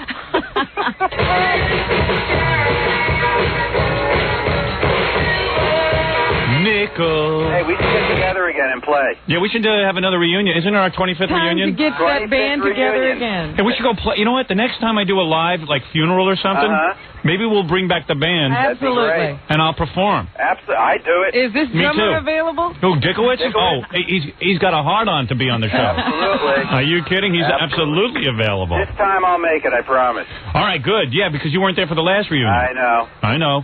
But I know you know. you got to be in the band. Okay. It's history. I'm with the team. All right, Robert. All right, you guys take care. Take care, man. Bye. Rob. That guy was like my best friend in elementary school. Uh-huh. And then he moved away when the Schwarzes moved into the... Oh, boy. I remember, too, I was real nervous for him because I remember he had like an operation on his shoulder, and I thought he was going to die. Oh, what was on his shoulder? Nothing. I mean, I don't know. He probably just had like a bump on it or something. But I remember thinking... Did you blow it out of proportion? Yeah. Is that what you're saying? It was probably a zit or something. But I remember he had an operation. I thought he was going to die. Oh. I was all freaked out about it. He's the guy we used to go buy about 10 whoopee cushions together and then just get on his lawn and smash them down on our ass until they exploded. He was a good guy. And his brother taught me about sex. You couldn't do that with everybody. His brother let me smell his hand. That was how I got introduced to sex. That was the brother. Yeah. He was a great guy. Wonder where he is now. Wouldn't you like to smell his hand? I think he's a cantor at a temple or something. I don't know what he is. Are you serious? I don't know what he is. But I mean, you know, he was with girls, and I said, hey, you were with a girl tonight? I go, can I just smell what a girl smells like? He goes, sure, go ahead before I wash up. How old was he? He was, I don't know. I've lost track of time. You don't know very much. He was a lot older, though. He was older. He was like a high school guy. All right. So there was a lot of age difference between the two brothers. But he was a real good guy, taught me about sex, and he let me look at his National Enquirers. How did he teach you? All he did was let you smell his hand. Yeah, but, you know, and then he told me what he did to her. Oh. Yeah. I said, does that feel good? He goes, oh, yeah. Hell yeah. What did he do? How far did he get? He just went to third base. Oh, okay. It doesn't feel good. Your finger doesn't feel good. Your finger doesn't feel anything. Oh, come on. It doesn't feel good. My finger feels good? I don't know. Are you crazy? I do that.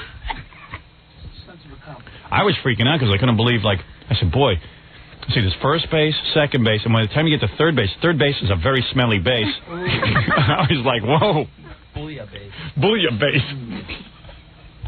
You didn't want to go any further? I think it was just the sense of accomplishment. We were all cheering him on. He was wild. Good guy. And he let me read his National Enquirers. At the time, National Enquirer was just all about sex change operations, and they'd show pictures of naked girls. So he let us go up to his room and read them. Sex changes and aliens. Yeah. He was a good guy. Actually, I don't even think he knew we went up there. We just go up there and read them, and he must have known. Just for having this stuff around. And he never busted our ass if he figured out what was going on. He didn't make a big deal about it. How come we've never talked to him? See what he's up to now. No. Whatever happened to? Yeah. But Robert was my good friend. We used to stay up late and watch Alan Burke on TV. That guy who used to yell at people all the time and have Martians on, guys from Mars. And then whenever we hear a noise in the house, we'd run up to the kitchen, get knives, and sit there and wait for Robert to come in so we could kill him. And that was that. Oh, I could imagine that scene. But then he moved away when the blacks moved in. And these are the same people you were telling me yesterday who really are pulling for people and want them to do well. I'm not Robert, but, But he actually hung in with the black community a long time, Robert. He was one of the last white families to go. Blacks came in and took away all my friends. Right. I don't understand. We went through this once before. You don't want to go through it again where you finally figured out nobody liked you very much, so they left you there. I never could figure out why no one called me and said, hey, come visit me, my new white community. Really? Silver, nickels, silver. There it is. The car crash with the drums in the trunk.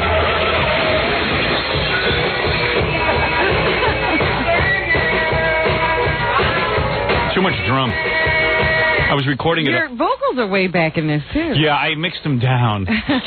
No, the drummer was just on fire there. Plus, I didn't use any organ in that. It was all guitar and drum. That was so you got to move. Yeah. That was the sound in those days. Yeah, minimalist. That teen beat, that twist beat. Yes. Big See, Billy recognizes my genius. Yeah. All right, we got to take a break. We got our gay intern here. It's time for the audience to meet our new gay intern. Okay. And he's real gay. I mean, right, guys? Oh, yeah. Yeah. He's very cute. Very He's a cute guy, though, right? He's handsome, but, of course, he's gay, as all handsome guys are. Nice guy, works real hard. Gay. Gay as... The day is long. Gay as a $3 bill. I mean, so gay. Super gay. Yeah, and comments on everything gay. And Does he comment on everything? Oh, yes. He's a gay's gay. First day he was here, he was like, I'm gay. I could tell. So there. It's no secret. Does he think everybody else is gay like most gays? I don't know. When he gets in here, we'll ask him. They can be converted. Does he think everyone's gay? No, but he doesn't think everyone's gay, but he's damn happy to be gay. And I know Gorilla said he walked by him one day, and he was drawing a picture of a heart with his name and another guy's name in it. Oh, yeah. He's like so openly gay, it's obnoxious. Well, no. I think it's wonderful. He is the gay role model. Yeah. Happy to be gay. I'll tell you how gay this is, how gay this guy is, Robin. Wow. Gay guys call him homo. You know what's great yesterday? You know who called here? Who? Gay Jaffe of Funny Gay Males. Yeah. Yes. And he goes, hi, I'm Rich. I'm the gay intern. Like there's a bond. Oh, yeah, right. Oh, I see. Gay Jaffe called and Gay Rich got on the phone. Right, and he had to let Gay Jaffe know he was gay. All right. Meet Gay Rich in just a few minutes. The Howard Stern Show. Yeah.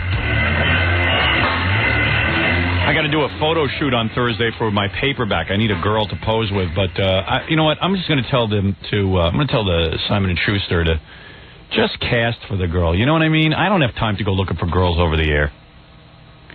Who was that woman in Gone with the Wind? Vivian Lee. Vivian Lee. I need that type. Dark hair. I was going to say, because Vivian is dead.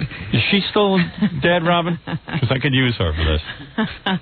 And it would be a little old for you, too. Yeah. I wanted to get someone from, like Terry Hatcher. What about, is there any celebrities who would like to pose with me? Let's see if the phones are ringing, Robin. Did that get an immediate response? What about Kim Basinger? I was going to ask Alec Baldwin yesterday if Kim would do it with me, but I didn't want to be ungracious because the guy was being gracious enough coming in here and hanging out with us. I would have thought it would have been kind of gauche to say, hey, and by the way, can Kim pose with me for something? Why, if it would be all right to say no, would that be gauche? I don't know. I just don't like putting people on the spot because I hate when people put me on the spot. You know what I mean? Because I have a hard time saying no. I forgot that people don't tell the truth to each other. Exactly. Okay. Thank you. Jackie was in here trying to convince me his wife looks like Vivian Lee. But, Dead ringer. he's always pushing. He wants Nancy on the cover? Yeah. You know him. Always thinking. Always thinking of that wife. Anyway, if there are any celebrities out in Hollywood who want to put like Demi Moore or... Just think of what a hoot it would be. Right. Think how much fun it would be to spend an hour with me. Stacey Galena, any of them. She'd probably do it. You'd put Stacey on? No. It's too short. I have to put her on a ladder. Well, she'd be fun. Hey, we'll bring in the gay intern. You gotta meet this guy. He is so gay. Here he comes. Yeah, there's a cute girl. Here's him. Yeah. Hey, maybe I'll put you on the cover. Would you pose me? Yeah, I was thinking of doing it with a guy. Like have Ralph as the woman and hold him. Well, somebody did fax yesterday that you should use for you, Howard. Thank you. I'm sorry, what? Somebody faxed yesterday that you should use Ralph since he is your girlfriend. He is. My wife even says he's my girlfriend. But this is Rich, the gay intern. You're a handsome guy. It's too bad you're not straight. Thank you, Howard. You get tons of girls. Isn't he a good-looking guy? He's very cute. Hi, Robin. Hello. Robin, you never talk to me unless we're in here. I don't have time to talk. Oh, I know. You're a very busy lady. Hey, Rich, don't you think you could talk a little more masculine? Okay. He's always wanting to talk, too. That's very funny to me. He's a real nice guy. I run by. Yeah, I talk to him, though. I give him a little gay conversation every day. Yeah, talk to him And you're about very good at it. Yeah, I talk to you. I can do my talk show voice. Hey, someone told me you have a husband. Afternoon. You have a husband? Well, I just call him my husband because it's funny. Oh, you have What do you mean? You have a boyfriend? A boyfriend, yeah. Long term? Yeah. Yeah. Hi. Yeah. How long has this been going on? Let's see. Well, he's a real good-looking guy. I bet you the gays go wild for him. Do you like when you go to bars and stuff? Do all the guys come on to you? No, not at all. Really? Yeah. I don't buy that. You're a wallflower, It's very not flattering. you. No. All you I'm not gays have a twinkle in your eye, though. I gotta say, they all have a sparkle in their eye. that? What is that? Like we had those gay athletes on the other day, and they all had sparkly, shining eyes. I don't know. You guys are just happy. You know what I'm talking about, Jackie? I know exactly what you're talking about. I don't know what it is. It's like he's gay. He's happy. Yeah, right. Do they put drops in their eyes? Do you see his eyes sparkling, Robin? Yes, like I Robin, do. your eyes sparkle like a girl. His eyes sparkle like a girl. How does he get that? How do you do that? Do you know? Do you know what I'm talking about? Well, I'm just happy all the time, so I just smile and. He helped me yesterday take that keyboard out, Yeah. And I thanked him and I shook his hand, and when I looked at him, I was thinking like, maybe I should give him a kiss. Yeah. A hug would have been sufficient. I know. No, he's real gay and everything because, the second you meet him, I he's don't gay. even think I'd ask him to help me carry anything. Oh, right. The other day he was going to help me carry that stuff, and I went, "You want me to give you help with that, honey?" You know what I mean? Wait, can I just tell you this? Just before we got a delivery of beer, and I was like, "Well, Steve, are you going to go, take care of the beer?" And he looks at me. He's like, "Oh, I'm busy." So it was such a nightmare. I was like, I should not be doing this. Well, you're definitely the girl, right? I mean, you're definitely very much the femme. Are you, you're a catcher? I was waiting for that question. You are, right? I both like to catch and receive. And pitch. And pitch, yeah. You do? Yes. Oh, That's a healthy relationship, Howard. You mind not handling my food? So what do you got? Some kind of husband? I mean, how old are you? I'm 21. Yeah, and how long you been with this guy? Months. It's not really that long. I mean, he's my boyfriend. We're happy together and stuff like that. But. And what is that? What do you mean? There's always a song. You always talk like a girl?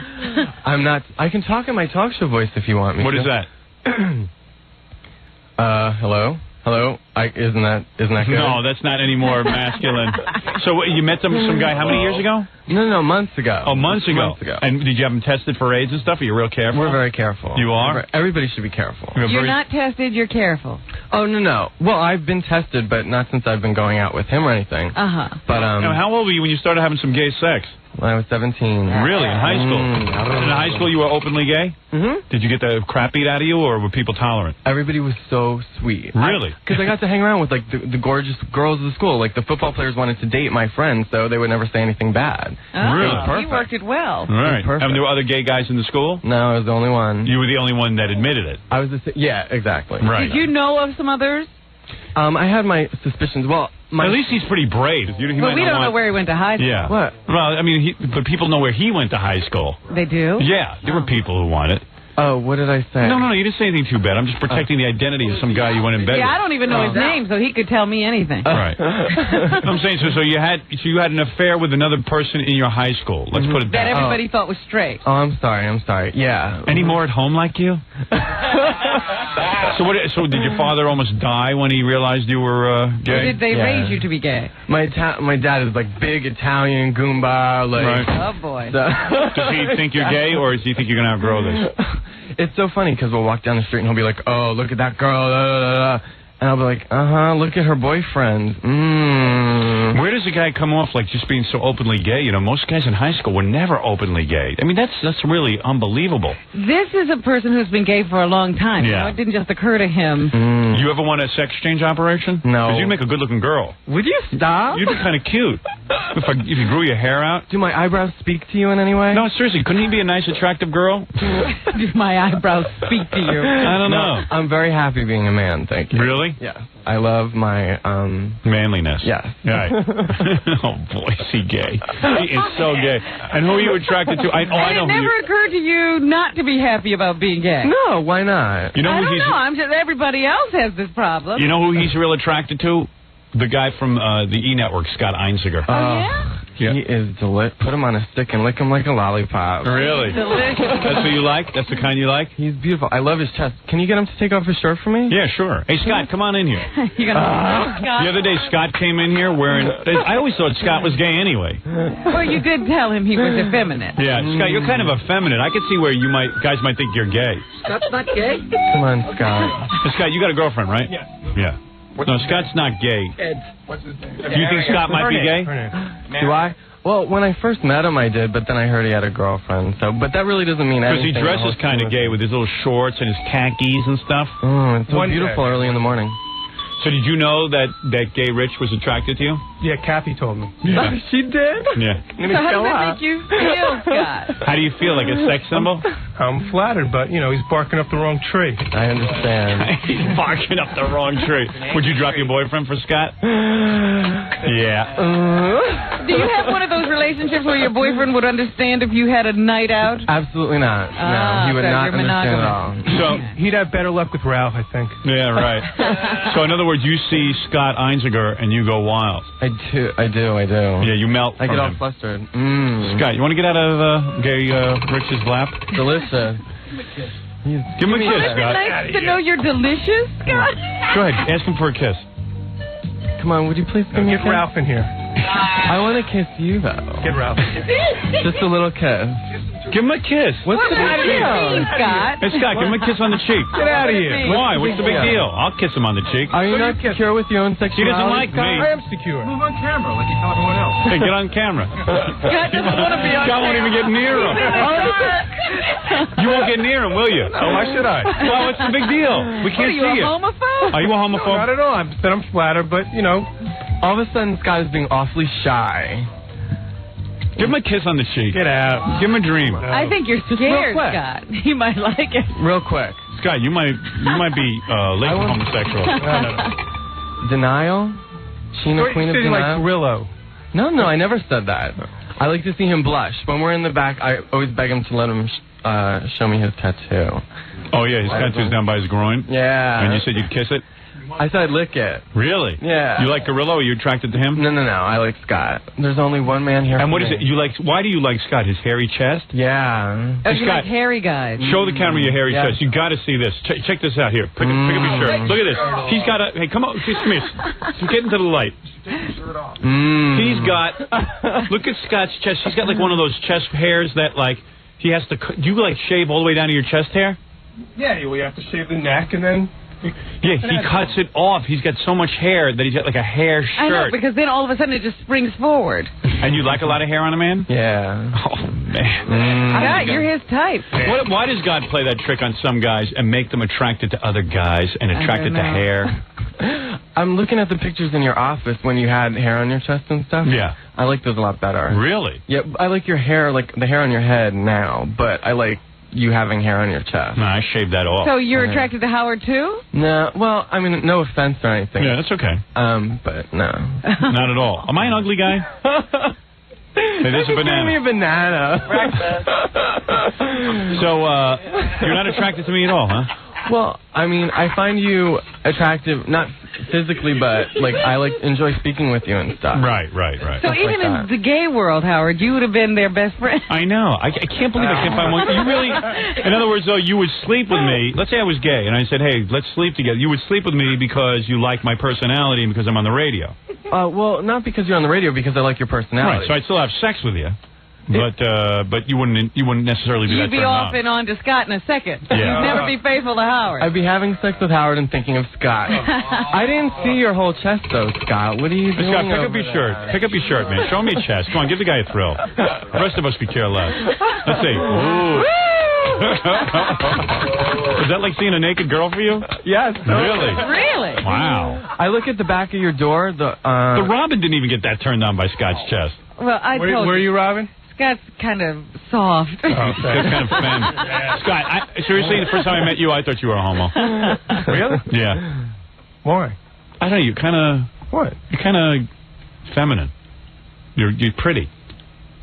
You know what I mean? Give me an example. And plus, you were at E and you were working with all those women, and I just thought, I said, I agree. He carries. No, I don't mean it as an insult. You just carry yourself kind of effeminate. Very light, very airy. Yeah. He flows. Oh. He flows. Look at Scott bumming out in a real bad way. Hey, you're a good-looking guy. What do you care? I appreciate Definitely. Doesn't it? I don't understand why. Like I said, I'm flattered. I know, because like he can not only get girls, but he can get guys. Isn't that like the perfect thing? Yeah, well, not for him. Not for him. He doesn't really want. So, Scott, you're not going to kiss our gay intern? You wouldn't kiss him on the cheek. Absolutely not. Really? On the cheek? Nope. You know, in Europe, guys kiss all the time. Not interested, thank you. Oh, jeez. Yeah, you're uptight. You're very uptight. You're what's wrong with the world. You're why people can't get along. And you knew you were gay like when you were 5? Yeah, I had my way with myself when Greg Brady went to Hawaii. I was so excited. And you were excited about Greg Brady? Yeah. You were into him? Hair on the chest kind of thing. Right. Running around on the beach, no one to turn to but, all his other brothers and stuff. It's talking to a girl. It's like talking to. He comes on to me. I'm telling you, you're coming on to me. You're like sparkling, and you're like, he's like talking to a girl. I'm like talking to a girl in love. I'm animated. Yeah, man, unbelievable. You're kind of attractive too, you know. Like I kind of see you like a girl. You're so damn feminine. When I see him around, that's exactly how he acts. He's always with the other girls in the office. Yeah, I might let you do some stuff to me. Seriously, I might let him like just. That's all right. That's all right.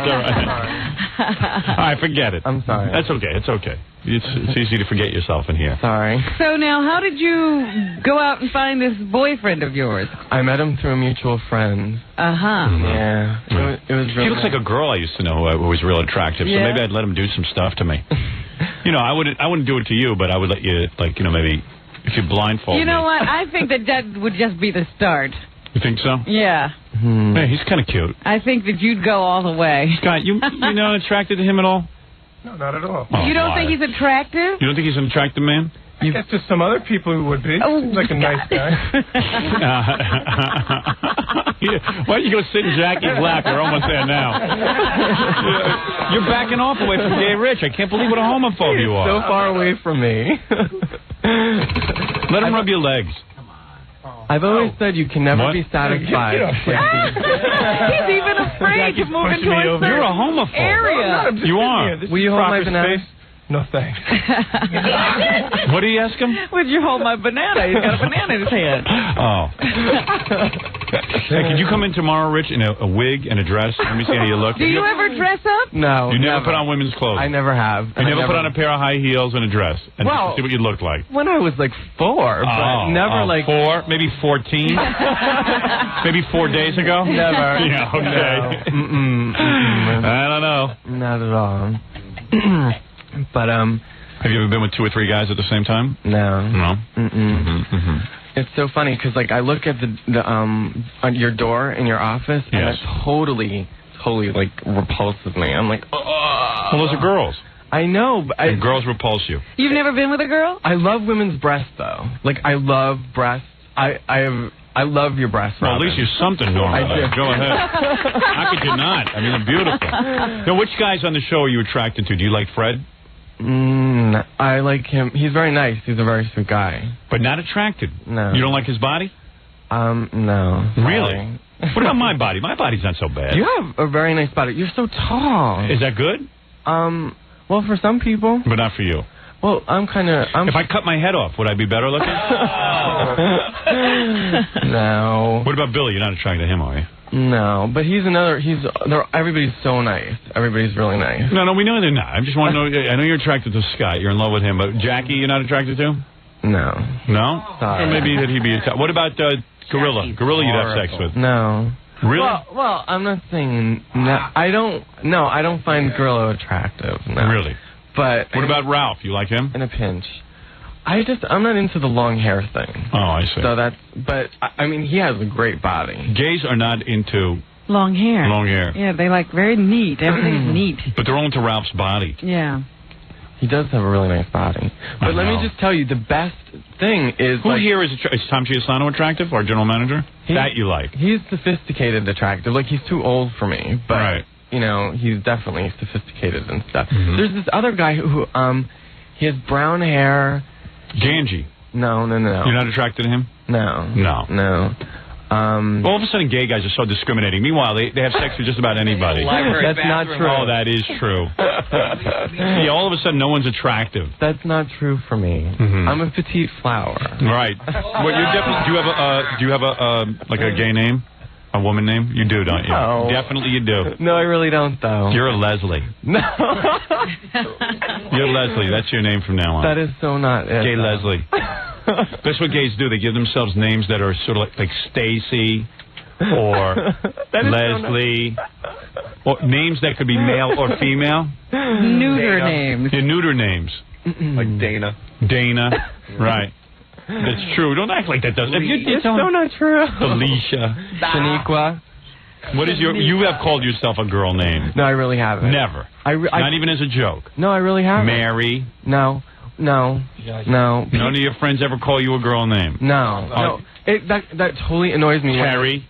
When guys call themselves like she, da-da-da-da-da, like... Yeah, Terry. You're a Terry, aren't you? I'm really not. Your gay name is Terry, isn't it? Admit it. I'm really not. He's a Terry. I could see him Terry. I'm Terry. I'm neat. I'm efficient. What do you want to be? At home, do you hang out with an exclusively gay crowd? Oh, no. Yas. No. Yas. Yas. The majority.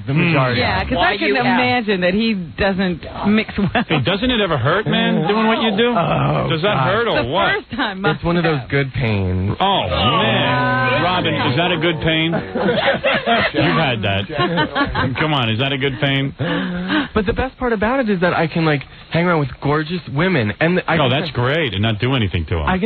I can say to them, I remember I was at a party a couple weeks ago, and there was this gorgeous woman with huge breasts. And I'm like, and she knew I was gay because it was a gay party. Mm-hmm. And I'm like, can I touch your breast? And she totally let me touch her breast. Really? It was no kidding. Wonderful. That is wild. That's the way to go. Yeah. Meanwhile, they're like rubber balls to you, and you don't even feel anything. I mean, it's not a sexual thing for you. Yeah. What happens to you when you do that? Yeah. He's touching a woman's chest, but he's not feeling anything inside. No, not in the way. Now Einziger likes him all of a sudden. Right, Scott? Now you like him. A little bit more. You want to go to those parties? That works. I'm going to use that. Scott, give him a kiss. Out of here. Touch his leg. How about a hand kiss? Kiss him on the hand. Kiss him on the hand. Nope. Why no? You kiss him. Hold on, the hand here. Give me a hand. Come here. Come here. Come on, kiss his hand. Give him a thrill. Come on. Nope. God, I can't believe you. Robin. Will you let What's the big deal? Will you let me run my fingers through your chest? Nope. Let him Why? touch your chest. No. Please. Nope. What's the big deal? How about through the hair on your head? See if you like it. Nope. I won't like it. How do you know until you Give him try? a I won't hug. like it. Can you Not hug interested. him? Not interested. What if No he's hug. blind? Like I said, he's a nice guy. I'm flattered. Hug but him. Not interested. Just give the guy a hug. If you see me do it, will you do it?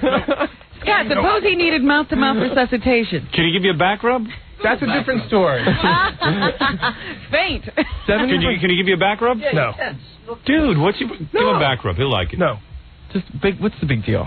A back rub. 2 seconds. You are a homophobe.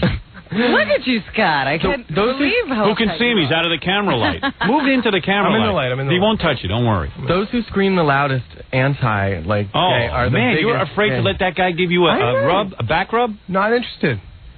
What do you mean interested? Who said you had to be You're going to be interested? interested. It's a test. You are the most uptight guy. Touch his I've ever How met. am I uptight? Can he touch your foot? He can touch my shoe. All right, go ahead. Touch the shoe. It's a start. Ooh. Now, is that bad? Scott, you're a homo. You let him touch the shoe. What a homo. If I blindfolded you, Scott, and I had a woman kiss you and a man kiss you like Gay Rich, I guarantee you couldn't tell the difference. Test between him and Robin. Oh, all right, Robin, come over here. Scott. Blindfold Scott. I want to do a test, all right? I could do it better. Oh, you think so, huh? Now I got a challenge. So is there anybody else on the show you're attracted to besides Scott? Scott? He's not even technically on the show. What about Gary? Gary, well, he is hairy. Yeah, you like that. He's like a monkey. Look at his hairy. So you like Gary? He's a really nice guy. I don't like mustaches though. Oh yeah, and big teeth. Big full lips, teeth, and so you're not into Gary? Monkey. No, not particularly. All right. But the people that I'm saying no to, I mean, you know, like, given the right circumstances. You might have some sex with him. Well, yeah.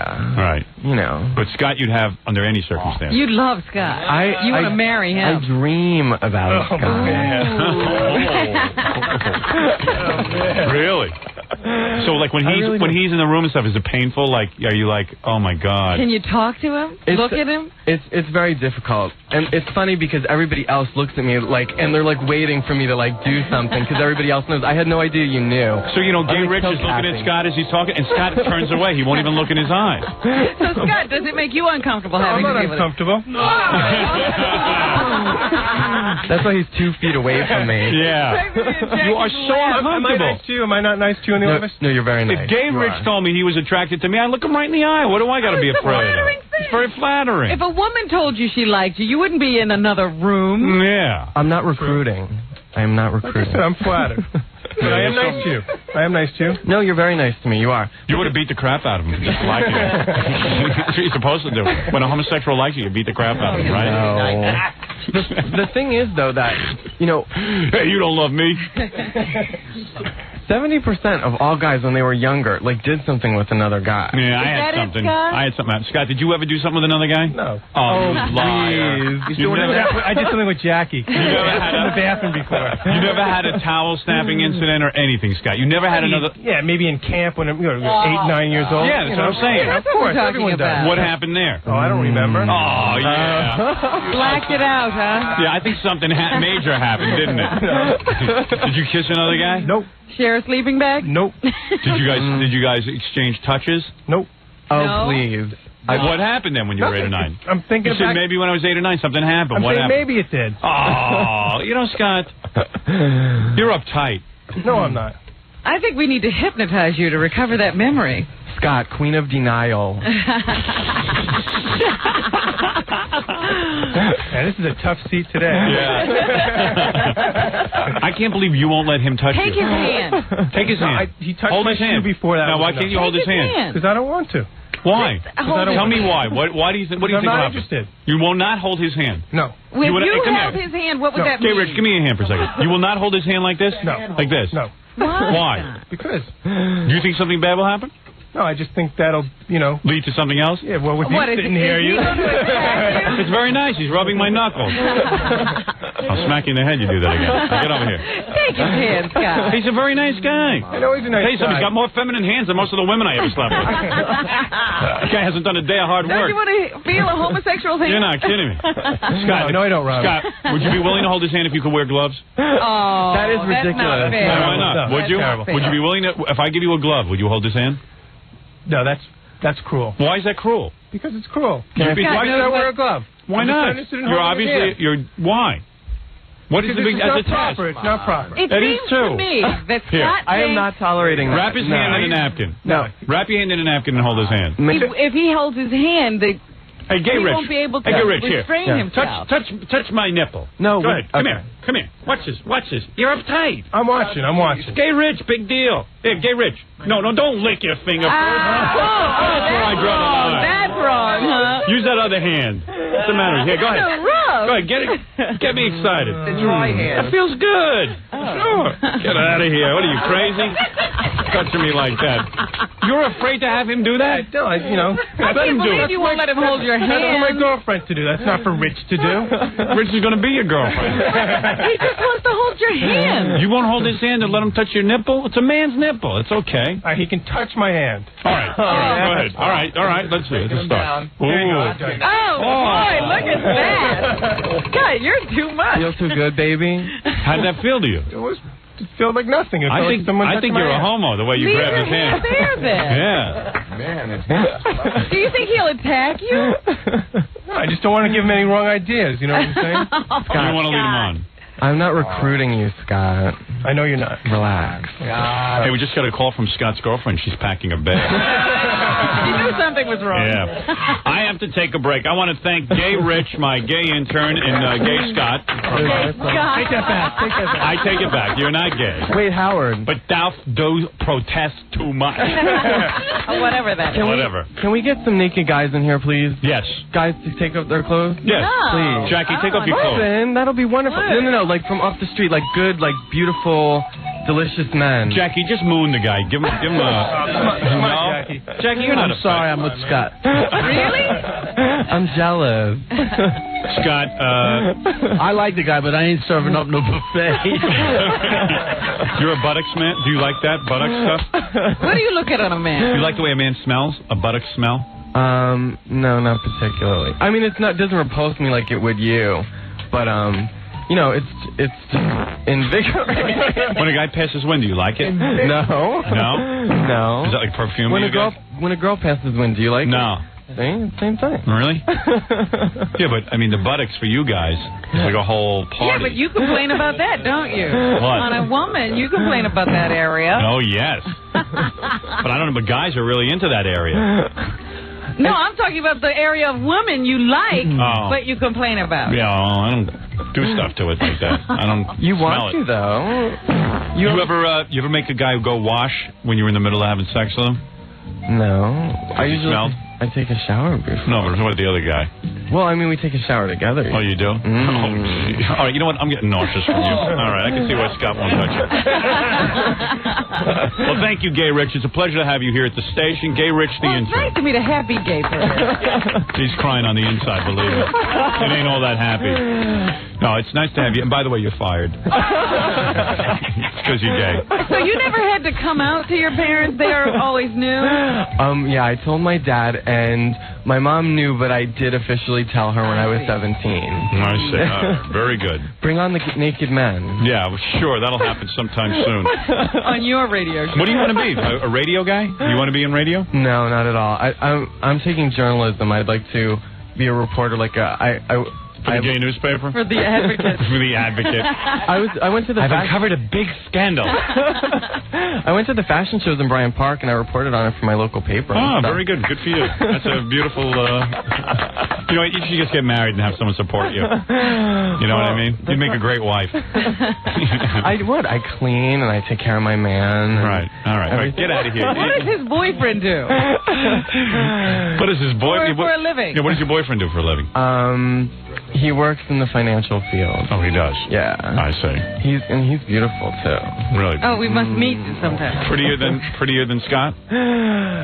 Yeah. He's like built and beefy and stuff. All right. All right, get out of here. But you're nice too, Scott. Can I get out of here? Yeah, you can get out of here. Why don't you two leave together? Hey, why don't you two walk out together quickly? Okay, Rich, go ahead. Hold hands and leave. Thank you. It's their wedding day. Oh. All right, K. Rich, thank you. Go after Scott, I'm telling you. He might be a homophobe. He's weakening. Yeah, that means he might be latent homosexual. I think if you two were alone. Yeah, get him alone. I'm trying. Make your move. He wants that good pain. What are you wearing, 501s? Are those the button down? 550. Gays love button down fly. Yeah. They love it. They love to unbutton the fly. Right? It's sexy. Yeah? They love it. Baggy and everything, and I wear them big so you could just... And where's your underpants? What kind of underpants do you wear? Yeah, and they wear like little underpants. Right, they're not little, they're boxer shorts. Yeah, I know. All right, hey, pull your pants up, will you? Show me his physique. He'd love to show you anything you want to see. Hey, take your pants off. Let me see how you look. All right. Let me see. Oh, this guy loves being naked. He's just going to take off his clothes. He doesn't. It's guys. We don't care. Let's see what you're packing. This Go is ahead. my career down the toilet. Oh, you have no career. You're just going to get married anyway. Hey, look at that. Hey, nice body. You're not so bad. He'd make a good girl. Very good. Yeah, don't ever get arrested. Oh, boy. All right. Oh, that's pretty wild. Nice flat stomach. You got to get a belly button ring. No piercing? I used to have my ear pierced, but I don't wear it anymore because it's too faggy. Right. You ought to get implants. Implants. All right, very good. Like breasts. Yeah. All right, we got to take a break. I had enough gay stuff. I got to talk to some girls. We'll be back right after this. We're back. Yeah. With the Howard Stern Show. Oh, yeah. Mixed opinions on our new gay intern. Here's a fax that says, Gay Rich is great. Make him a regular. He fits right in. People like Gay Rich. And then there's the opposing view. Howard, get that hamster hiding, salami smuggling, hiney humping fag out of the studio. Please. Maybe he and Larry Amoros can measure each other for a Buttman sketch. And that's signed Felipe.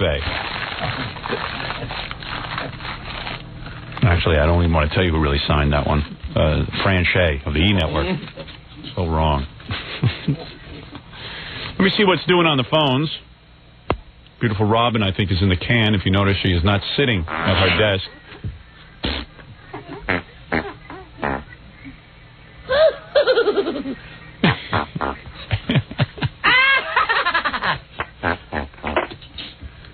Is that an impression of Robin going to the bathroom? Sort of. Cleveland, you're on the air. Hello?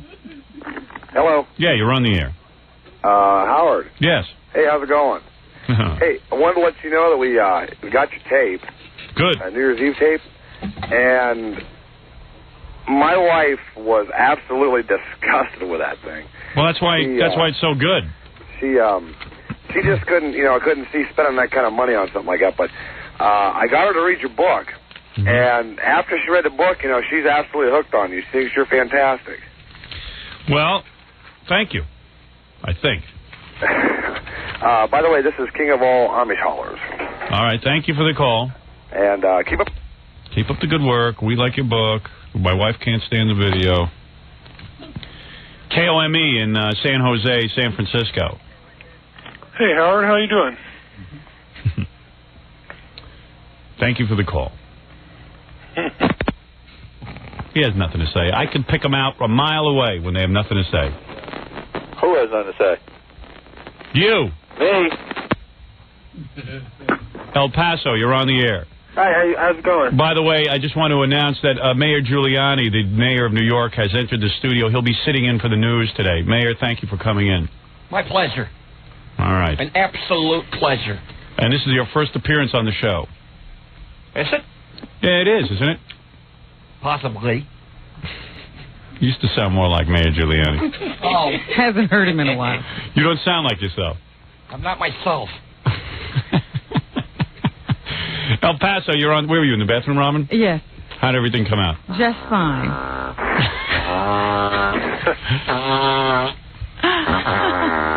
Unfortunately, I too am human.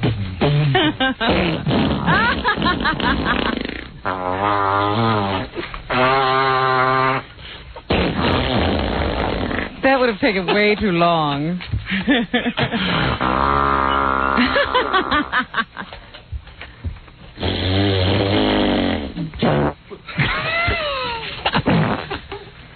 Obviously, this is what it sounds like when you go. Oh, that's what it sounds like when I go.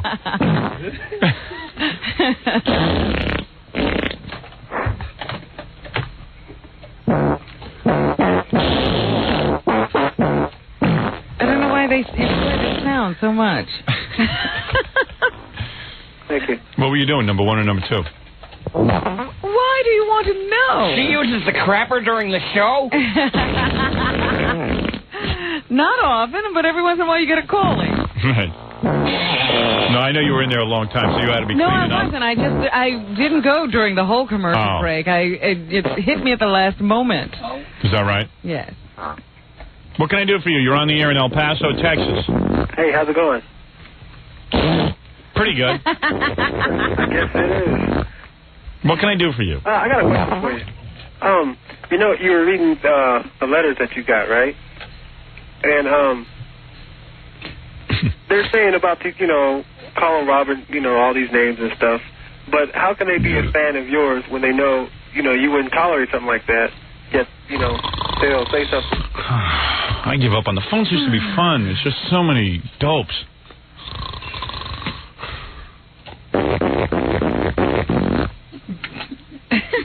I can see why people screen phone calls. I'm going to have to go to that. Gary, screen phone calls. In fact, you screen, I'll listen in. Where's Ian been lately? We haven't heard from him, have we? Yeah, he's kept his mouth shut.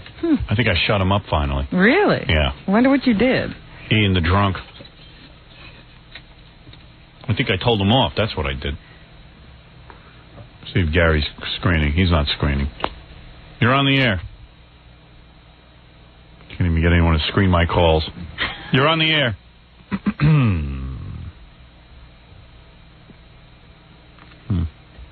Myrtle Beach, you're on the air. Hi, Howard. Hi. Good morning. Good morning, Robin. Good morning. I have some questions for you guys. All right. Okay, first one to Robin, and it's about Daniel Carver. I was wondering, have you ever actually, other than like your Channel 9 show, which I watched, a friend of mine had it recorded. It was excellent. It was the funniest TV I've seen. See? Yeah, go ahead. He What blew is it. Do you want me to screen the calls, or would you like to screen them together? Yeah, I'll go listen in while you screen. Okay, let's start on New York line 1. I'll be there in a second. Okay. He goes fa-fa-fooey doing what he does best. Screening. Monkey. I love the way he dresses in the summer. Yeah. Retard. Can you dress more professionally? Hi, what would you like to talk to Howard about? Hey, Gary, can't you dress more professionally? This is pretty good for the summer. I don't know, man. Your shorts are really disgusting. You know, if I am rock and roll and loose, that means everyone has to dress like me. Yeah, they can't have their own office style. Let's go to New York line 3, Howard. He's ignoring us. Hi, what would you like to talk to Howard about? About Jackie the Jokeman. What about him? I just don't think he's really good. I think he sucks when he's stand-up. Right. But I feel he's great behind the scenes as long as he keeps his mouth shut. Right. That's all. Can you hold on a second? Sure. Let's talk to him. Let's go to Washington line let's see 1. if we can do better. Hold on. All right. It's always fun to do some Jackie bashing, but where is line 1 in Washington? I don't have that. Oh, yeah, I do. Hi, what would you like to talk to Howard about? The contest of Mr. Rogers and his radio station. I have kids, and they always watch it at the same time, and I thought it'd be great. This is a drunk. Cleveland. Is this a drunk? What station do you listen to? 106.7. And there's a contest with Mr. Rogers? No, not a I said the contrast. Oh, the contrast. Always have him on at the same time, and I walk back and forth, and it's What a is she blast. talking about? She's loaded. Hey, are you loaded? Excuse me, ma'am. Can I ask you a question? Hey, Gary, let me do this. Okay. Are you drunk? Am I drunk? Yeah. No, I'm not drunk. I have kids, and Oh, your kids make you crazy. Yeah, my kids. All right, go ahead, Gary. Go to another line. Okay, let's go to Orlando. Orlando? I can't find. We've got too many damn markets. I can't keep track. Orlando. Oh, there he is. Go ahead. Hi, what would you like to talk to Howard about? Hello? Hello? Yeah, what would you like to talk to Howard about? His shirt. What specifically? Which shirt are you talking about? Want to talk about your wear. Okay, let's go to Buffalo, Howard. Okay. So this is why you need a screener. Hi, what would you like to talk to Howard about? Yeah, why we can't see Jackie on the show? Howard addressed that yesterday, actually. Oh, I'm sorry. Okay. No one wants to see Jackie. Okay, let's go. Where'd you go? Hello? I'll find him. Where is he? I don't know. You lost Baba Booey?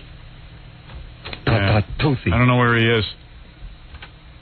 Oh, here he is, El Paso. You're in Texas, yeah. Yeah. Hi, what would you like to talk to Howard about? Oh, I just wanted to enjoy the show and find out what happened to the bet with Baba Booey. Well, actually, if you were listening to Friday's show, Baba Booey... Oh, don't explain, just keep going. Okay, let's go to Cleveland. Who cares? If the guy's not going to listen, who cares?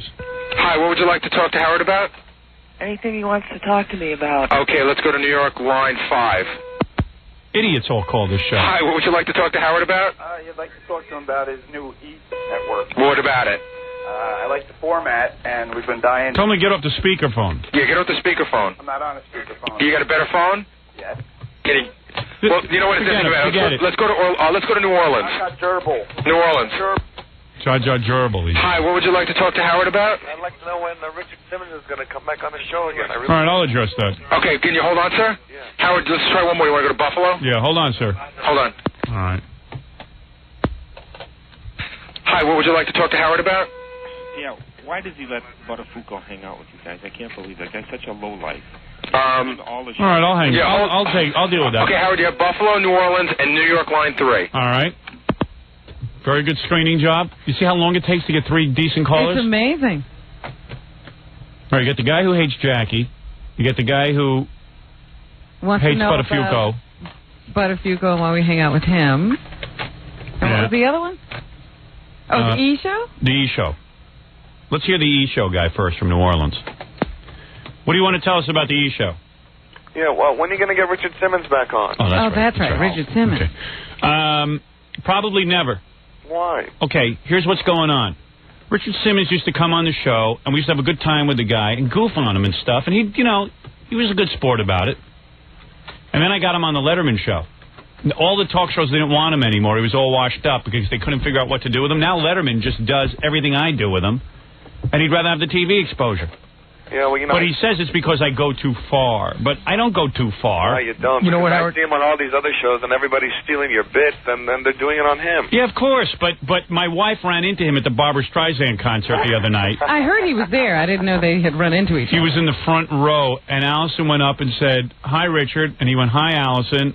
And Allison said, "By the way, my girls really miss you." And Ashley, Richard named my daughter Ashley. Mm-hmm. And he said, and she said, "Oh, Ashley has never met you." And Richard started crying and started weeping. My wife said it got really weird, so she just sat there and cried. And he was dressed as Barbara. Stop it. What are you talking about? Was he in a dress? He was in a dress and that Barbra Streisand hair. Like the funny girl look? Funny girl look. Early 70s. Fake nose. Fake nose. You know what's really weird? What happened with him, Howard? He used to come here all the time, and I don't know if Allison ever told you, but she spoke to him about 6 or 7 months ago, and he said he felt that we went too far in the book. But the book, everything in the book, is just really transcripts from the radio show on Richard. Yeah, of course. And not only that, I even toned down the book. There was a section I wrote about 2 pages about the rest of that. He doesn't like that we brought up that National Enquirer story. There was some guy accused Richard Simmons of hiring him to spank him. Yeah. It's like, hey, dude, so what? Hey, Howard, one more thing. That was a great Alec Baldwin interview yesterday. Yeah, that was a lot of fun. Are you going to play that again? Well, that's on the E! Network. It's a 2-parter. In fact, let me explain what's going on with the E! Network. We're going to be on vacation for 2 weeks coming up. We're going to be doing Best of here. In fact, we're going to be running the Rob Lowe. We're off for 2 weeks? Yeah, we're going to be doing the Rob Lowe. Oh, you didn't know that? No, you just reminded me. It just sounded good. And we're rerunning the Rob Lowe thing. You got to hear the Rob Lowe dial-a-date because Rob Lowe calls Emilio Estevez. And we're talking to Emilio. Really? Yeah. I don't remember this. Yeah, I didn't either. But Emilio says, we say, what are you doing now? And he goes, well, I've just been cast to be in the new Flintstones movie. It's me and Jim Belushi. Jim is playing Fred, and I'm playing Barney. Wow. And it just shows you how, like, in Hollywood, how things were. Like at the time, I guess Emilio was considered hot. I mean, can you think of a less funny guy than Emilio Estevez? No. I mean, that would not have worked at all. Rick Moranis just blows him out the water when it comes to comedy. Absolutely. It was also at the time, Emilio used to be engaged to Demi. Yeah. And it was at the time that Bruce just started dating her, and Rob was tormenting him about it, just really goofing on him. Yeah. It's good. It's really weird just to hear it again, and Rob Lowe is like sexed up out of his mind. It's right before he got caught on tape with those girls. You would never know. Jackie's brought this up a lot on the air, but I really didn't realize it until I re-listened to it. You would never know by the way that Rob Lowe acts on this show that he could have any girl he ever wanted. Yeah. He is just so excited. He goes, I can't believe this is so much fun. I mean, girls are just calling themselves up, throwing themselves at him. Yeah, he was like, this is a guy who could go on the street and get any girl he wants, but he was just digging it so much, getting girls over the phone. So it's kind of cool. But on the E! show, there's a lot of stuff we haven't been able to fit in. Like a lot of guys have been saying, whatever happened to the woman who took her clothes off in the studio? Why wasn't that on E! Well, that's going to be on while we're on vacation. So there's a whole bunch of different things that will air on E! So you'll get to see them. The Alec Baldwin show was cut into 2 parts. Plus you see Scott take off his wig and hide money under during our vacation. It was funny because Jackie was surprised at how much time we spent with Alec. He had a good time in here, apparently. Yeah. He did it for a long time. In fact, you want to hear a funny contrast? Kathy told me she watched our show on E! last night at 11. Yeah. And then Alec Baldwin on Letterman at 11:30. Yeah. And our interview just blew the Letterman interview away. That's why when I'm on Letterman can't deal with me because he's always trying to prove that he's better than me or funnier than me because he knows I'm going to kick his ass in a year and a half when I take over a late-night show. There's definitely a competitive thing going on there. And I don't know why. I felt it for a long time. He's trying to keep you in your place. I mean, even the handling of you off the air is very sinister. Enjoy yourself while you can, Dave. And I wanted to ask him about, like, why, they're going to put Tom Snyder on after him. That's a done deal. I know from some inside sources. Tom Snyder has the slot. I mean, Tom Snyder, I watch Tom Snyder. I don't think I can last more than 5 minutes with that guy. And sometimes he has, like, an interesting guest on, but there's something about his fingers and the gnarly... the teeth and the hair and the... When Tom Snyder's on camera, his graphic should say, proven ratings loser. Yeah, I mean, the guy just... people tune him out. And I think that's all about Letterman just not being able to deal with someone following him who might be funny. Yeah. I don't know what that is. I mean, where would you dig up Regis Philbin or Tom Snyder to follow you? Tom Snyder has done horribly on every show he's ever done. There's a punctuator. Yeah. Thanks, Howard. Thank you. Bye. So Richard will never be back? You know who's really... Oh, so anyway, so my wife saw him, and Richard was like, oh, I miss everyone. But Richard's like, I don't know what his story is. I guess he thought we went too far with the gay stuff. He's so mad at us. That's what I think. Isn't that why he's mad? Because of the spanking? Well, he's so mad at us. Like, he makes like 100 phone calls a day. Yeah. Right? And he calls all these different people. He used to call my mom like once every 3 weeks. My mom was heartbroken because ever since he got mad at us, he doesn't even call her anymore. Well, you don't just cut off everybody because you're mad at us. This is a cruel man. I tell your mom to get a grip on life. Well, she used to enjoy the phone call. Oh, please. She's not fat, by the way. I know she's not. She just digs a phone call. I think it was exciting for her. Oh, boy. I'm sure that was exciting for her, Howard. You don't think that she gets be annoyed by Richard Simmons in your house every day from a celebrity? Tell your mom to get I'm so annoyed when a celebrity calls my house. But you are a celebrity. You've got Tony Katane and Stacey Galena throwing themselves at you. By Stacey Galena's on Best of giving you a massage. Is that right? And then Allison calls up and ruins it. Oh, that's a classic. That's in my book. That's a classic moment. But you have people throwing themselves at you. I got to get laid. You're the only guy, you turned down, like, dinner invitations from Chuck Norris. Like, he came over once, but, I mean, everybody wants to come and hang out with you. My mom doesn't have any. But let me tell you something, the reality of now having that in my life where I could meet, when I go to dinner with these people, it's boring. But other people find it exciting because they don't get to be in the fast lane like you do. Hi, Gary's mother. What does he talk to her about? He just chats with her. He's just annoying. And then she has conversation with her friends for a week. My mom He doesn't care about your mother. Don't you get that? My Tell your mother to get it. She's a star of the beauty parlor when he calls. Yeah. I don't know, man. And I wrote him twice. I called him about 6 times. Why are you busy writing him? Well, because I actually like the guy. I like him too. And I'd like to get him back on the show. But I've even beg the guy to be on the show. I've even called and written him, not show related, saying, hey, you know when he'll be back on the show? When Letterman dumps him. Letterman seems to be getting tired of that whole I hate Richard Simmons thing because all he does is abuse Richard. They don't even have a friendship or there's nothing loving about it. No. When I used to have Richard on, it was a lot of fun, and there was a lot of, I think he knew I cared. It was good-hearted ribbing. Yeah. But Letterman has just adopted the whole bit. He didn't know what to do with Richard Simmons. But he's just bashing him because they have no relationship that is based on anything. I know, because Letterman just has him on, and then Letterman acts like he doesn't want him on. Mm-hmm. And if you don't want him on, then why are you having him on? But Richard's a glutton for celebrity. Richard's a celebrity for doing nothing. Right. Except being a celebrity. So he needs to feed into that, and if Letterman's going to have money, he doesn't need the show anymore. That's what it's all about. It has nothing to do with us going too far. We'll also be playing some Richard Simmons on Best Of as well. Yeah, there you go. You're going to get to hear him. When he finds out I'm getting married. I'll never forget that display at Gary's wedding. Richard cried more than anyone at Gary's wedding. Richard Simmons is a great guest on our show because I don't talk to him about dieting. If I sat and talked to him about dieting, we'd all go to sleep. And for him not to understand that is insane.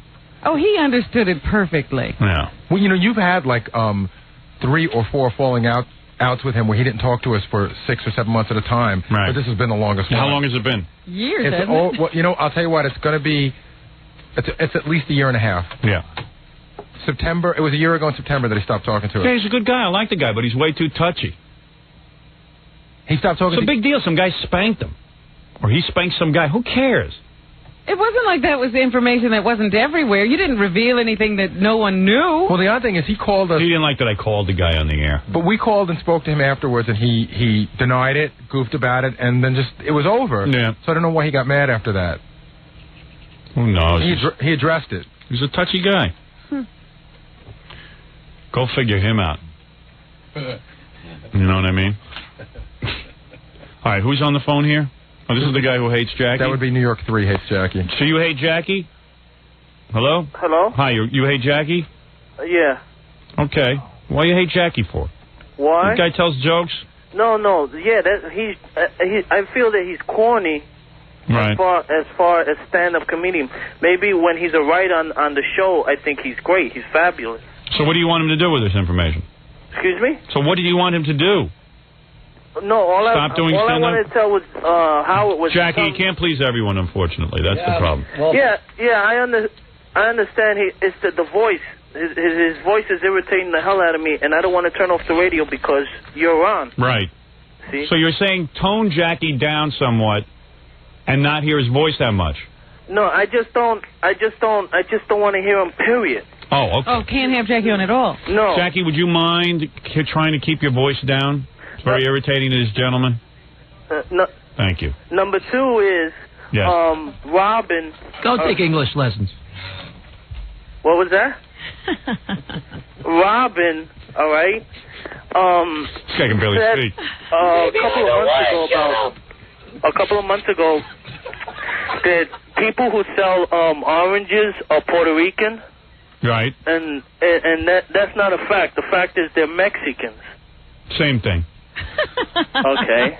Puerto Ricans, Mexicans, it's all the same. Okay. Thank you. All right, thank you. Puerto Rican is a Mexican that lives somewhere else. And there's somebody that wants to talk to you about the E! Show. That's either Buffalo or New Orleans, whichever one. I might have lost that. Yeah, I lost it. Oh, is this the guy who wants to talk about the E! Show? No, it's not. Oh, all right.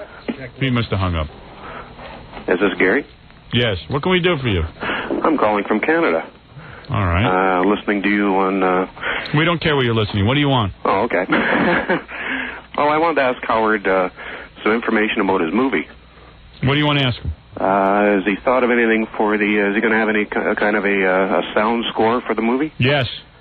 What kind of music he's going to have? Has he decided on a director yet? I have not decided on a director. But every movie has music in it, doesn't it? I am already putting together the soundtrack for the movie. Are you? Yes. Okay. How do you do that? I'm a genius. Are you going to write something yourself? Some of the music I am writing. Now, let me play you a song from my movie. All right. It's already been written. Here it is. Why was Clinton born? Do you call that living? What do you think of it? I can't imagine what kind of scene that would fit. No, let me. Well, first of all, I will be playing from my early childhood, Psychedelic Beat. You will? Yes. That will be in the movie. Oh, that'll.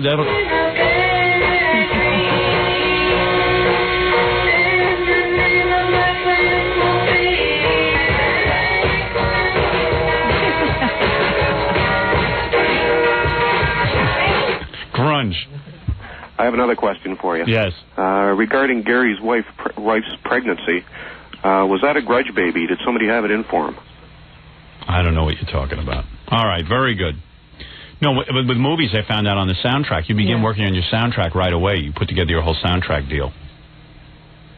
So you're going to use a lot of popular songs. Yeah, well, I'm going to contact some artists that I like that I would like them to write songs for the movie. Ah, okay. Yeah. I see what you're saying. Now, you're not going to use old music. No. You're going to have original music. That's right. Oh. Yeah, original. Yeah, original. Yeah. Since you were going back in time to young Howard, I thought you'd be using some old music. Yeah, there'll be, set the time. Yeah, young Howard. Young, Yeah. Thank you, Grandpa. You know how they do that. Right. You're not going to do that? Yeah, I'm going to do that. You're going to do that, too? Yeah, there's going to be some old black music in there because I was in a black neighborhood. Yeah, black. Yeah. Theme from Shaft, all a lot that. of Motown, stuff like that.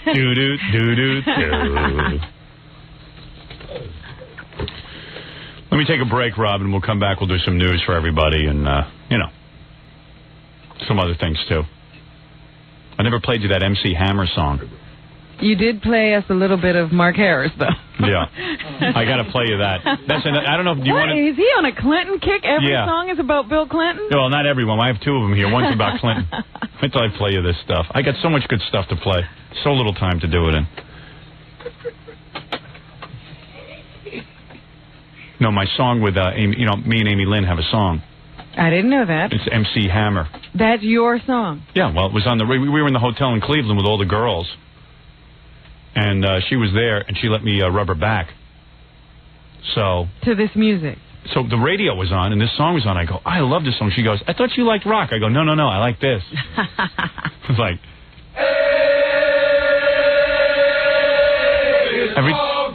Every time I hear this, I think of her. So you were rubbing her while this is going on? Oh, yeah. Right, guys? Are you all getting the mood again when you hear this? Yeah, and this. I go, boy, this is a great song. Meanwhile, I had nothing to do with this song, but it's cool. You like this? I like this song. Yeah. It's just a hit song. That's why they play that stuff at night on those stations, because it's music to fool around by. Yeah, right. Because I wanted to do a lot more to her. And she was moaning and stuff, and all of a sudden I go, oh, I love this song. And she goes, you do? I go, yeah. Got me horny. I was moving my hips all of a sudden. Just rubbing a girl to this song. And every time I hear it now... That'll make a song a hit for you. Yeah, and every time I hear it now, I think of Amy Lynn. Yeah. Well, I don't know how it's doing on the chart. It's doing good on my chart. I know they play it a lot on the box. They do? I don't know. People are down on MC Hammer, like black people and stuff. And it's very tough in rap to stay current for very long. But I think this guy's pretty good. I mean, I'm not a big R&B man. Yeah, but the problem is that gangster rap, whatever that is so big that nobody wants to hear this stuff anymore. Yeah. See, they think he's a pussy. Yeah. He's not shooting anybody. Yeah. But man, all I know is, Amy Lynn's moaning and going, oh, and I don't even want to tell you what she said. She told me she was excited, let's put it that way. And then the song's pumping. What were you rubbing? Her back? Yeah, back. You couldn't see her face. Well, yeah, I could. How could you see her face? Because she was on my lap. So. Huh? Right, Ralph? She was moaning, right? I looked over at her. She was really enjoying it. She was moaning. I said, man, this is a good song. I don't think it had anything to do with the song. So she would, turn around and go, oh. Oh. Try to put her head back. Yeah, right? Did she put her head back? Yeah. That might mean she was enjoying the back rub. Yeah, she sure was, man. She told me it was getting her psyched, getting her aroused. Right? Didn't she say that? Yeah. And I'm like, man, this song's good, baby. And she's like, ugh. I go, no, you don't understand. Think about Amy Lynn on your lap. And Billy, you were there. Yeah, her breasts were breakdancing. Right. Doesn't matter what music was on. Yeah, right. Well, you would have liked anything. Yeah. This happened to be on the radio, and I was like, yeah. You could have fell in love with Frank Sinatra. I was dancing like a black man. Yeah. Hey, now. Hey, wouldn't I be a fun single guy, Ralph? Seriously, man. Could I throw a party? We'd have a blast. I guarantee if I got single tomorrow, Fred would leave his girlfriend. Billy would leave his wife. Jackie would leave his wife. Freddie? Yep. I guarantee you, I'd have every guy here divorced. Get single, Howard. I don't think you can make that I'd happen. have every guy divorced. Gary would have to leave his wife. Ronnie, the limo driver, would have to leave his wife. It would be yeah. It'd be like Ocean's 11. It would be a rat pack. You think Billy's leaving V? Yep. I'll have him hooked up in a week. You know what I think? I think I'll have him away from V in a week. No, V would go. There's a lot of women praying I never get signal. V would join in. You know, she'd be fun. She would. What about Jackie? Jackie's not leaving there. Jackie is going to be sinking fast. Jackie is going to have the time of his. I guarantee you, Jackie would be the first to leave. Jackie would be the first, I think. Nancy is out of his life. He's going to have to Ben and Greer the law. Let's sort of bear down, grip his face, and say, okay, I got to give up some of my money I made here. It won't even matter to him. He'll just drink a little bit and sign over everything. Then after a week, we'd be doing drive-by. I'll tell you another guy who's going to be divorced if I ever got divorced. Who? Dominic Barbara. Oh, I believe that. Yep. Don't forget Ronnie. You come upstairs for Yeah. More girls. Ronnie is a trick. Ronnie's not leaving anybody. Ronnie, the limo driver? Yeah. He's not leaving anybody. He's not. Hold on. Just wait. He'll admit it right now. All right, I Right. got to hear him say this. No question. I got to put that song back on. You need that. That's me and Amy's song. That's your single song. If I'm... Hey, Ronnie. Yo. You got a client in the car? No. Okay. No. If you listen to the radio? No, I just dropped somebody off. I just turned it on. I just caught the end of it. Good, I'm glad. Hey, tell me something. Tell me if you recognize this song. You ready? Okay. All right, wait a second. Oh, no, he wasn't there. No, he was That's right, in okay. Cleveland. I didn't know whether you had been playing this for him in the car. No, or no. his back. I rubbed Ronnie's. Ronnie, if I got a divorce, Yeah. would you divorce? No choice. Right. Oh, Ronnie, you know you're not leaving anybody. If I was single tomorrow, No choice. you're leaving your wife, I right? have no choice. Right. Either that, it would be leave you or leave her. Right. You think Ronnie could drive around with all the? I mean, No, you have girls piled into the back. I'm So telling you, you're not leaving Howard, you're leaving your wife. there's a lot of women praying out there that I don't get single. I can't believe you said that. No choice. Dominic even told me he'd handle. We talk about this all the time. Yeah, in fact. Howard, you know what you got to do? Yeah. I know you're not leaving your wife. You got to pretend. You got to make it so good that everybody thinks. Because I want to see what would happen. Yeah. Let me tell you how all hell would break loose. Yeah. Baba Booey would be divorced in 2 years because he got the baby coming. That'll So take him he has 2 to years. hang in for a Yeah, while. but he will get divorced. Stuttering John, all those guys would break up with their girlfriends. Fred definitely out the door with his girlfriend. Definitely. Freddie. Freddie might not even know it. Bags would be packed. You want to know something? Kidding. Freddie, when we were in Cleveland, you were practically single already. When you're past the Mississippi, things happen. Right. It's that plane rule. When you get on a plane, Baba Booey would wait until the kid had teeth, and then he'd leave. Kid could fend for himself. Billy, I know Billy's in love with V and all that, but I'm telling Yeah, you, he moved up to the woods with her. Billy's one of those guys who had to go to rehab because he's so under my Freddie, control. I mean, you're telling me he's off the wagon and everything. Yeah, well, Oh, yeah. Rob and I'd be singing that Well, song. actually, probably I won't have to leave my wife because I'll be driving Ralph soon. I don't get that. I didn't get that. Fred, explain that. Ralph is going to be the new host. What's he talking I about? don't know. He's taking over. He's taking I over. see. Ralph is on the Taking over show the so show. much. Yeah. You're going to be out, and Ralph I'll will be driving in the Ralph. back. Oh, I see. Billy, I'm telling you, peer pressure is worse than liquor. I know. You know, can you imagine? And Jackie, as much as he thinks he but might wait be a minute. married, won't be. Billy could not stay on the wagon if you guys were partying on. No. He would stay on the wagon. You think so? Yeah, because I would be on the wagon, too. Yeah, these guys aren't druggers. They would go for women. That's all. The women is our drug. It's not drugs. They're going to have a few beers. I'll do some drugs. Oh, he could have a few beers. You can handle that, can't you, Bill? You're not a pussy. I mean, you can handle a few beers. A couple. Billy, according to Billy's wife, he used to be a wild man. Yeah. What happened to Robin? What about Robin? I'll be off the show. Robin will be the same as she always was. No, I'm not going to stay here with you crazy people. Oh, man. Yes, you are. You're not going to want to miss this. Oh, no. I told you. There's no way I can work with you. Somebody on the show is going to get her. I can't think of one guy who's going to remain married after I get divorced. Count yourself. There isn't one. I'll get Robin. Billy will have Robin. Yeah, I'll be singing that song. Hey ho! And I'll never get rid of Ralph. I mean, Ralph will now be in heaven. He's marrying. Ralph's dream is that I get divorced. He will get between you and any woman you might try to get serious with. Right. When I go over to the house, I try and put some stuff in Allison's food. Right. Make her a little sick. Arsenic. Slowly kill it. Ralphie Lynn. You know, can you imagine? I mean, it's pretty wild right now, and you're married.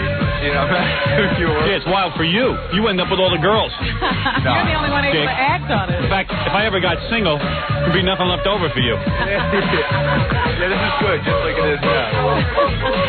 I gotta take a break. I'm telling you, man, you can rub a girl down to this. Look at me, I'm even dancing.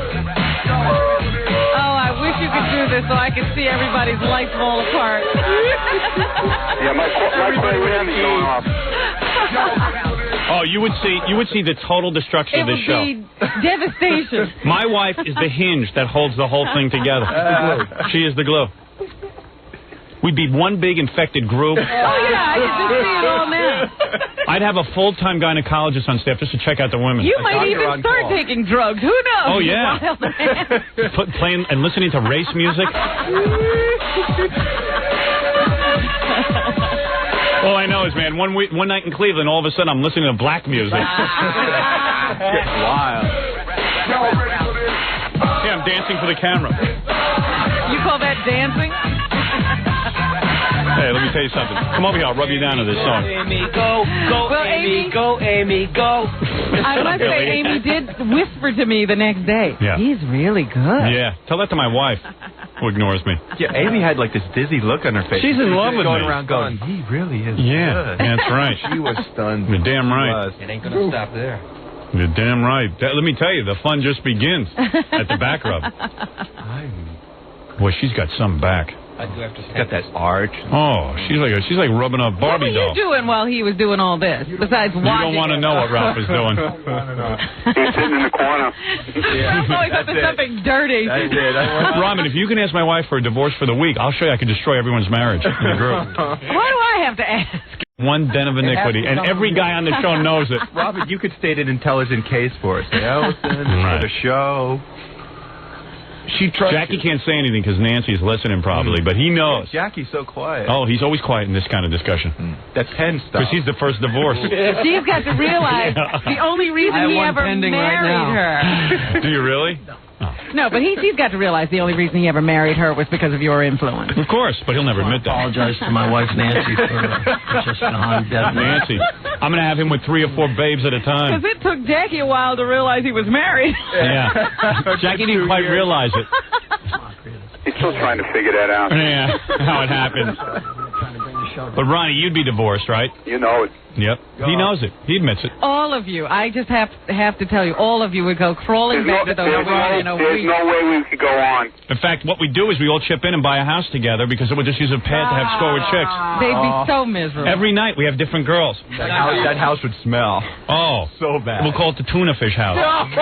It'd be like the real world. Dominic would be the house mother. Dominic would make sure everybody stayed in line. Dominic would pay the bills. Come on, everybody. Let's dance. All of us. Come on. Yeah. They don't realize how old they are.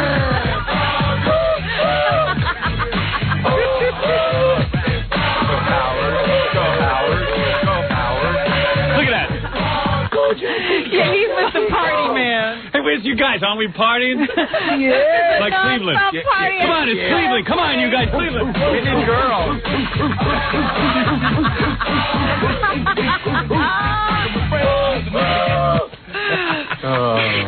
I wish it on all of you. It's homewrecker music. Yeah, I like.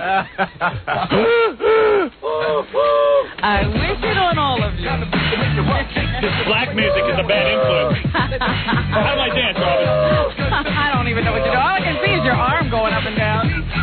You're not seeing my groin go. You got that pelvis thing. I got that pelvis thing going, right? Wasn't that good? That's very good. Damn right. He's like a Spanish man with that pelvis. You should be on I know. MTV grind show. I'm like Ricky Ricardo. Let's do a dance show. Hey, we got a TV camera in here. So bring in some girls. You have a dance. Come in. Come on over here. Hey, let's have a dance show. Not today. Hey, tomorrow. Hey, Baba Booey. Girls Hey, Baba come in there Booey. with their dance outfits and look like MTV for a change. Yeah, come on. Shindig 94 tomorrow. Let's do a dance show on E. Hey, Baba Booey, come here. Come here, you big tooth bastard. We're going to put together a little party. We're going to dance to this song. It's all good. Go, Booey, go. What was that? Go, Booey, go, Booey, go. Yeah.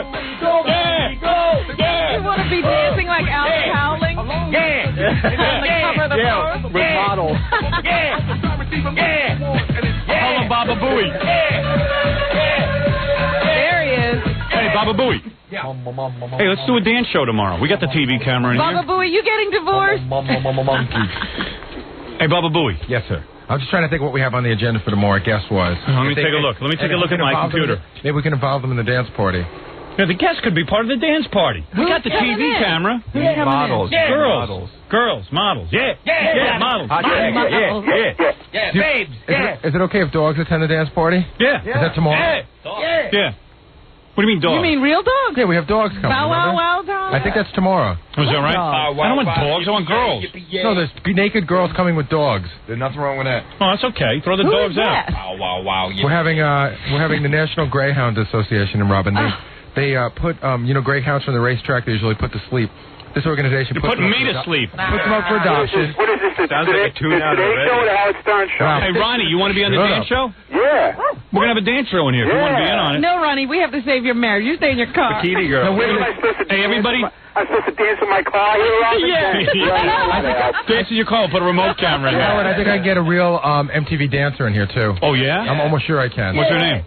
Camille. Hey. She was on our TV show. Hey, get that, what's her name? That Puerto Rican. Daisy Fuentes? Daisy Fuentes. She doesn't do that anymore. Oh, she'll do what I tell her to do. anything. She's a dog. She better. I've seen that show. She's a good girl. She's my dog. Let's see. Get her. Get some girls. How about Amy? Yeah, Amy. Yeah, you want to dance with Amy, don't you? Yeah. You want to dance with her like the cover of the Post? How about Elaine? Yeah. Gotta get some slow music. Like A.C. Collins.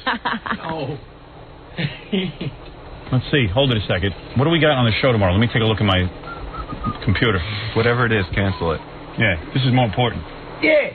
Dice is calling in. That takes 5 minutes. Right. Oh, we wanted to have that woman in, Howard. I don't know if I should say it. Oh, yeah. She could be part of the dance party. She's certainly good looking enough. She won't do it. She's That uptight. woman. I don't want to give it away. It's a on the booking air. we don't want to give on the air. Do that for Thursday. Okay. Yeah. Dance Clear party. the slate for the dance party. What time do you want to do All right, the what dance guys want to be on the dance party? party? Me, What's Ralph. involved in it? What? What's involved in it? The dance party. I'm going to play the song. It's like We're going to MTV. dance. Dancing and What do you mean? What's girls in involved? No, I wasn't sure. I wasn't. You want to do more? I wasn't listening. Oil. We should wear Superman costumes. Oh, then Gary doesn't even know he's leaving his wife. No, He hasn't been listening to the show. He's working on best of. no, working on some tapes. I was just watching a tape of a Can you guy. get some bottomless guys in here? Bottomless guy. Rich, our intern. Oh. We got to take a break. We got to do a dance party. I forgot we have the TV camera. There's so many opportunities. Hang like a little ball. Yeah, get the ball. I want a Disco ball. ball. Hey, the guys from me, we need a disco ball hanging down here. I'm going to do Howard Stern's dance party. Yeah. We need to, And maybe we should make this a weekly thing. Yeah. Yeah. And you know what else? Hey, you know what else we need? What? Tell Woody Allen to come. Oh, Wood Yee, yeah. Wood Yee. And we need strobe lights, You don't we? need Soon Yi, too. Soon Yi. Wood Yi and Soon Yi. All right, well, the dance party. We need strobe lights, I believe, as well. Yeah, strobe lights. Yeah. Oh, that's a great song for strobe lights. Yeah. What song are we going to dance to? This one.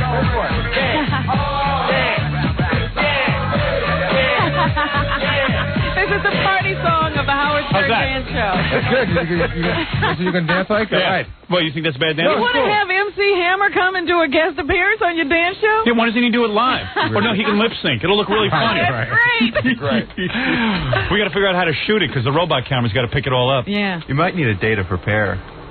Screw prepare. A day to prepare. I don't prepare nothing. Fred, who do you want to dance with? We could each get our own girls and switch off. You mean like we could just pick girls? Sure. Yeah. All right, I want to dance with Stacey Galena. Can we fly her in? Fly her in, yeah. Hey, you're getting wild. Hey, look at her. Look at Hey, Heather Barrett. Get her. Yeah. Miss Howard Stern. She said stop using her last name. Heather. Don't- just call Heather. Yeah. Heather? Sandy Buttcorn. She's in L.A. That's you. in. Fly her in. Yeah. Get a 2-for-1 special. Hey, call Kim Basinger. Bass singer. Whatever. Call her. She wants to be at the dance party? Yeah. Wait a second. Hey, what's with you guys? How come I'm the only one dancing? Because it's so fun without girls. You guys suck. Dance with each other. Hey, let's practice, Ralph. Come on over and dance with me. Come on. Come on. Dance with me, Ralph. Hey, where are you, man? How come you don't dance? Get up there and help him. What's the matter? You embarrassed to dance on camera?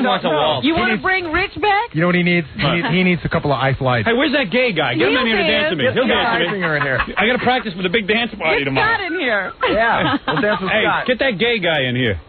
Oh, he'll go nuts. Yeah. Let me see how he dances. He's good at I'm going to tell him to pretend he's a girl. I don't think that'll be too much he of a was in stretch. here dancing before. There was no music. And the music in his head. I Yeah. hear it all the time. Yeah. Tempest. Hey, this is going to be a great show tomorrow. Call Tempest. the one. Call Tempest. I want to dance with Tempest. Yeah. Tempest. Yeah. All bathing suits. Might have to do it. Let's make it a beach party. We'll put sand on the floor. A couple of grains of sand. Robin, Call you're in it a charge of beach decorations. party. Tempest, we're lucky. Right. Tempest just got back to town. Good. Yeah. Right. Hey, you mind dancing with me, Gay Rich? Come here, Gay Rich. Here, for the dance party. Oh, this will be good. Hey, pretend you're a girl. Come over Put a here. wig on That's not him. hard for him to do. Give me a headphone Put a pharaoh wig on him. so we can hear the music. Yeah. And by the way, I'm no homo. But Doesn't this matter. is what the party's going to look like. Just pretend he's. Hey, you ready? Just pretend. Ready? Go. All right. Get down, Wolf.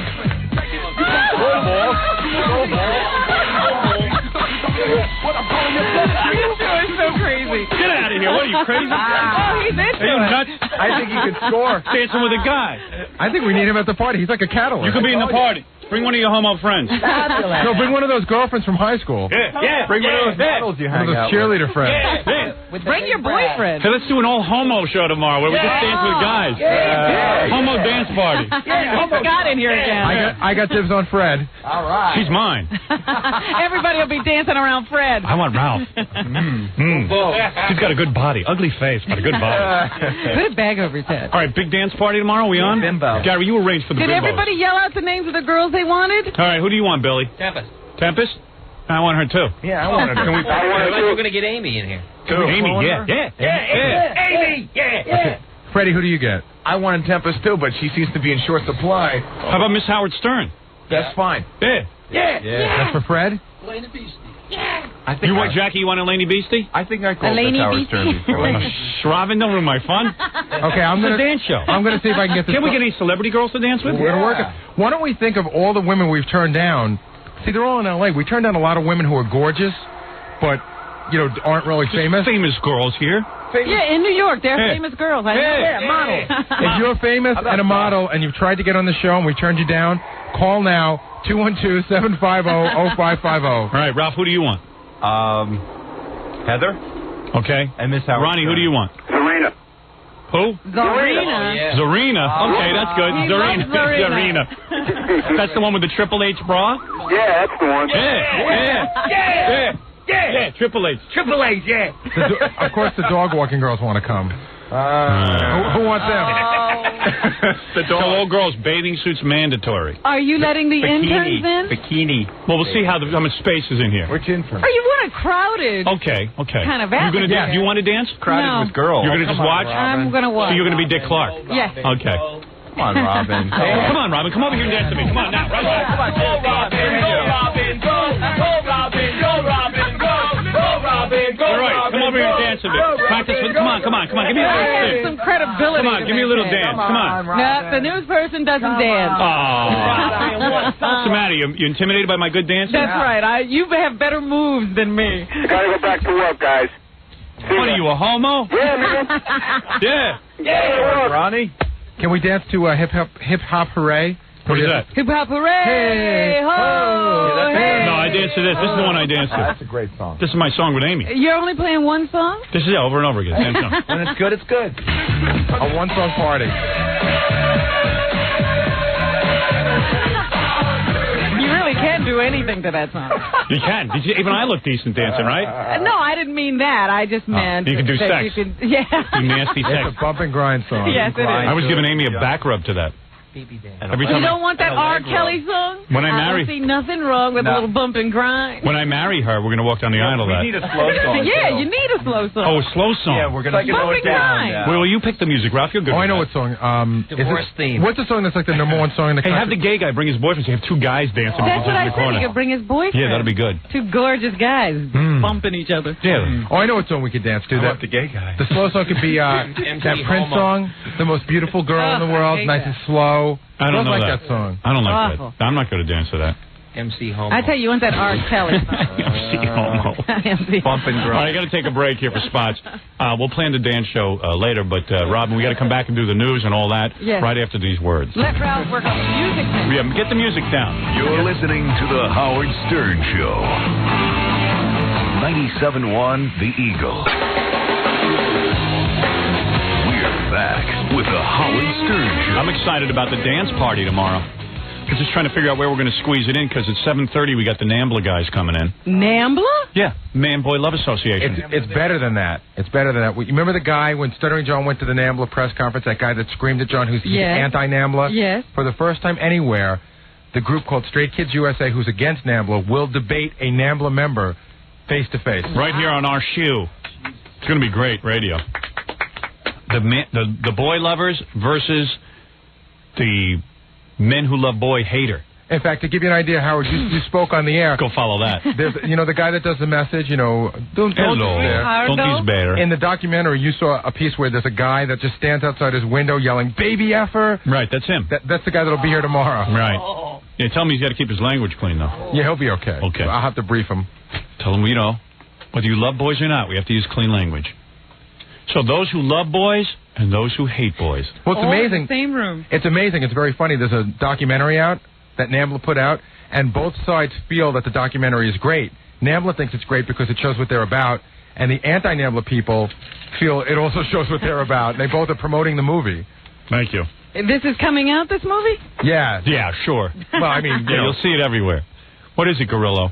You're talking about NAMBLA, right? Yeah. Saturday, was it Sunday morning? Saturday morning. Sunday morning, right before the gays were marching. Sunday morning before the gays were marching. You certainly have been close to the gays. You're with gay everything, dude. What are you talking about? You might be gay. He just moved into the city, got his own place. I know, and every minute he's with He's really gays. growing. All right, yeah, so what about it? I was walking out of my friend's place, and it was right on like 6th Avenue, where they were all getting ready to march. Yeah. So I saw when I went with John to the NAMBLA convention. I saw the guy from one of the guys from the NAMBLA, the three head guys. And I was like, "Yo, you're from NAMBLA, right?" And he goes, "Well, hey, yeah, how'd you know?" I said, "Oh, I was there when Stuttering John interviewed." Well, I said, "What are you doing?" He goes, "Why don't you come march with us?" I was like, "No, it's okay. You gotta get your ass kicked today." Come watch us. I said, "No, it's all right. It's all right. Keep going." Dude, how do you ever plan to get a job? What are you going to do, man? He has the funniest speech I ever heard. Well, you didn't ask what he was going to be doing. Hey, what are your plans? Seriously, after you get done interning here? What are you going to do? I'd like to maybe get some TV production and stuff. TV repair would be a better idea. Yeah. Oh, you think that's you're easy? sued for anything Is better, that a right? 6v6 tube that goes in the bag? Or a transistor? At least I could spell the. You're saying Gary's no better than you? Hey. He looks at me going, I could be doing that. I'm just curious what each intern is going to end up doing in life. So far, they just appear to be with me. Ganji was complaining to me yesterday that he has no money. Actually, Ganji called me. I pay him money. I pay him money all the time. Ganji called me at home last night. We had a big, half-hour discussion on his future. Yeah, well, he wants... Really? He has no money. His father's got tons of money. He told me that there are weeks that he has to exist on $1. He's a liar. All he Then I has want to is a know. I know what to money get he him makes. from week to week. He gets paid here, right? Well, let me tell you something. Last night when Ganji and I were on the phone, we were trying to decide, what he could be doing. I won't give away the exact figures. But you know what? I asked him what he took home for a month. Yeah. And, well, believe me, he's not a millionaire. It's decent money. Yeah, but he's a spoiled brat. When I was his age, who grew I up didn't with get tons anything of like money, that. and he has big expenses. Also, what he said to me. No, but you know what? you I don't didn't grow up with understand. money until I was like 18 years old. He doesn't pay Put rent. on the headphones. I know. so You don't can pay hear me. rent. That's true. You got to pay for your car. That's the only expense you have. Which is a lot. How much is that? $287 a month. And how much is your But did you insurance? have to buy My insurance is- But didn't your father put the down payment on the car? They gave me $5,000. They give you $5,000. And that wedding? And you didn't need to get an expensive car. It's not that expensive. It's a very expensive. It's a very moderate. What'd you pay, about 12 or 13 for it? No. And how much money do you make a week? 16 for a car. You get a Hyundai for $5. I looked at everything. Well, listen, I was driving in the city at the time, so I needed something that was going to get me. All right, fine. So 60. So you pay $200. Why do you pay $200 a month? Why don't you $287 a month? Why don't you make a smaller payment? And just because you can only get you can only put it out over so many years. High finance. Yeah, so that's your one expense. What's your other expense? My car insurance, which is almost $3,000 a year. Okay, what's your other expense? I buy food for myself, which is about $25. Oh, yeah, I saw what you buy for yourself. Your mommy makes your food for you. Your mommy makes your food for you. Your mommy makes your food for you. You don't have to buy any food, and I make my food. What do you... Every night at his mommy's house. Why don't you go look at my... And your mommy buys food. No, my mommy buys food for my family. Poor Ganji, his daddy didn't give him a whole car. You know what happened when he said, I've been working since I was 14, and I'm used to having money. And then I find out, he works for his father, and his father gave him a big allowance for it. Yeah. Dude, what did you do for your father? I worked construction. Construction? I worked construction. Construction. I worked construction.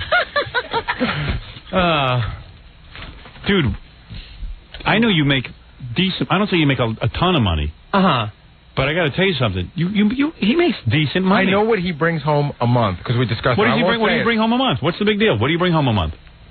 I know he brings home. He takes home $1,000 a month. About that. Yeah, and then you got $300 for a car and car insurance, and then you got no. $300 for my car. Okay. Right. Or $287. All right. Yeah.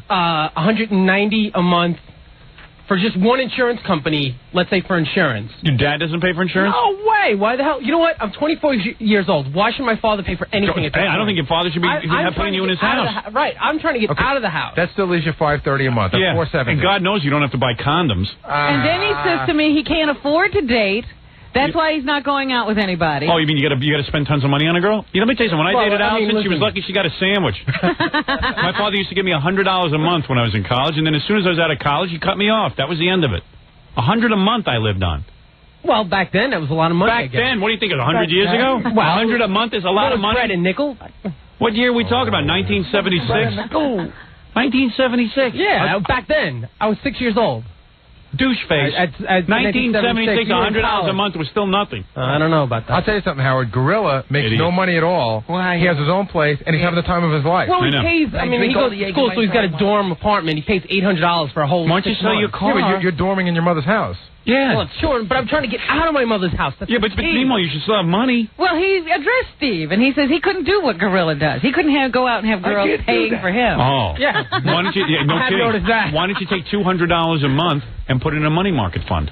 Because I don't even have $200 a month. Well, whose fault is that? You're just not What are spending. you doing I don't know. with your I don't money? understand where the other $530 goes a month. The other $530. Food.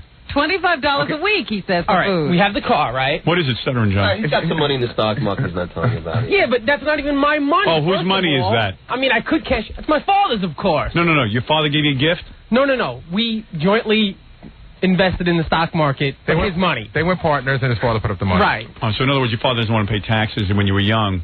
No, this was not too long ago. So then, to take that money out and use it. It's your money. I could, but I don't want to. I figure it's so better you're saving money. So you have a nest egg. How much is in that account? Not much. Not much. Not much. Not much. Not much. He's got tons of money. He's sitting on a nest egg that he doesn't spend. You're such a liar. You know how much you pay. Want me to call your daddy for you? Give me a phone number. Then he cried to me yesterday that I pay you way too much. In fact, Laura said to me the other day, I can't believe what you pay him. You know what he does. You know what? Stuttering John pays his assistant more than I get paid. Oh, and the other thing he was So then leave. I don't even need you there anymore. Leave. Maybe you get a job with John. No, but what I'm saying is... What do you mean he pays him more? What are you talking about? John doesn't pay you more. And he doesn't have that person on full time. John pays his assistant more than you pay me. No way. That's what he told me. You show me what she takes home a week. I know. Show me. You know what? Angie's right, but that's because John's just crazy.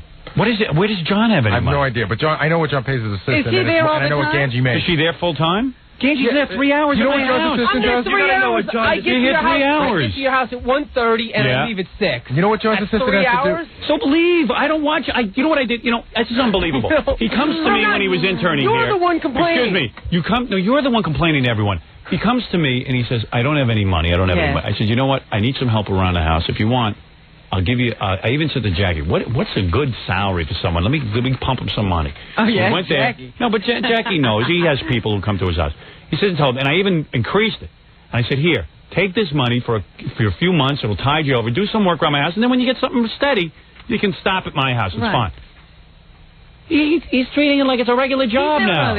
But let me tell you, he was. You want to do yard work? I'll pay you more for that. Well, it's funny that you mentioned it. You know what John's assistant does? What? John's assistant actually, I mean, she puts together mailing lists and does all that. Yeah. But I think that she, like, walks through the apartment, retrieves his filthy underwear, and sends it out to the laundry. No, but she only works 2 days a week. Yeah, I told you she wasn't there all the time. Okay. But listen to me. Ganji was also complaining about the work environment you create for him. Really? He walked into my apartment the other day, and he looked where, my assistant sits here. Yeah. He just looked at her, and he went, you work in here?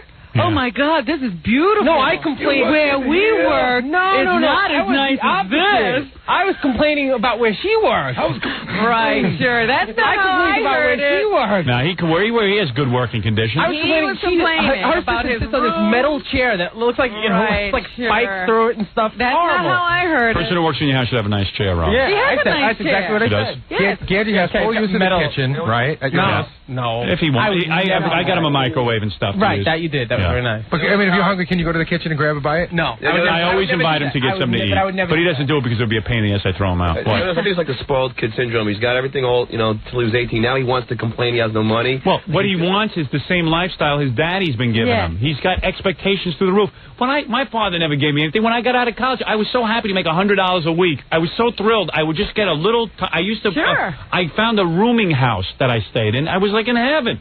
You're so spoiled. How could you? You have to go work for your father. He's got to move into a luxury apartment. But now at this If point, I gave you more money, then you would stay there the rest of your life. At this point, you got to have a reason to leave. That's the. I'm not saying I want more money from you. What do you want? I'm saying, but shouldn't I start looking for the future? Of course. I told you that 3 years ago. There is no future for you. I don't know what you want to do. The future came and went. The other thing he was the future, you're 24 already. The future was when you were in college. You dicked around. I don't know. You didn't plan for your future. I was working here. This I thought was going to be for, What, at just that what, point. interning for the rest of your life? No, but at What that were you point, gonna do I here? dedicated myself to here. Here's where it's bad. I'm inept. People see me, and they all think that they can get the job that I have. Yeah, but there's only one. No, If he you know what, dies, you can have the job. I never once ever thought I can get Gary's job. Gary's with me for life. But what did he I think got this here was first, gonna guys. work? Right. If you had gotten here first, he would have been interning for life. But what did he think this was going to work into? He got here. He decided to dedicate himself to this. Why would you dedicate yourself? I'm waiting for Howard to get divorced.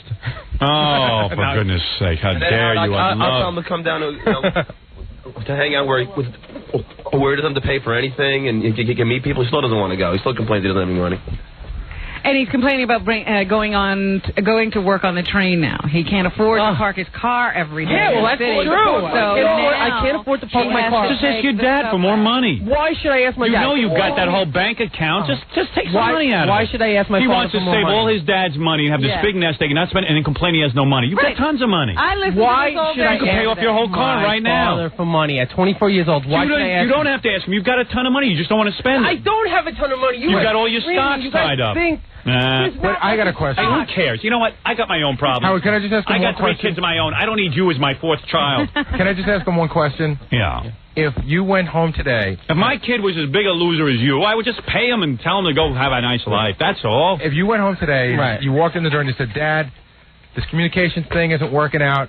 Let me come to work for you. Could you? Well, of course. What do you And how think? much My could you father's gonna throw make? me out in the How street? much would you make? Start at? I What would don't you be know. your starting salary? 50? 200,000. No. Probably 25. Oh, yeah. You were making 25 in high school. That's how much his party cost. Yeah. Ganji, go work for your father. No. It's time to give up the dream. No. Why? Because, I don't know, you're a baby.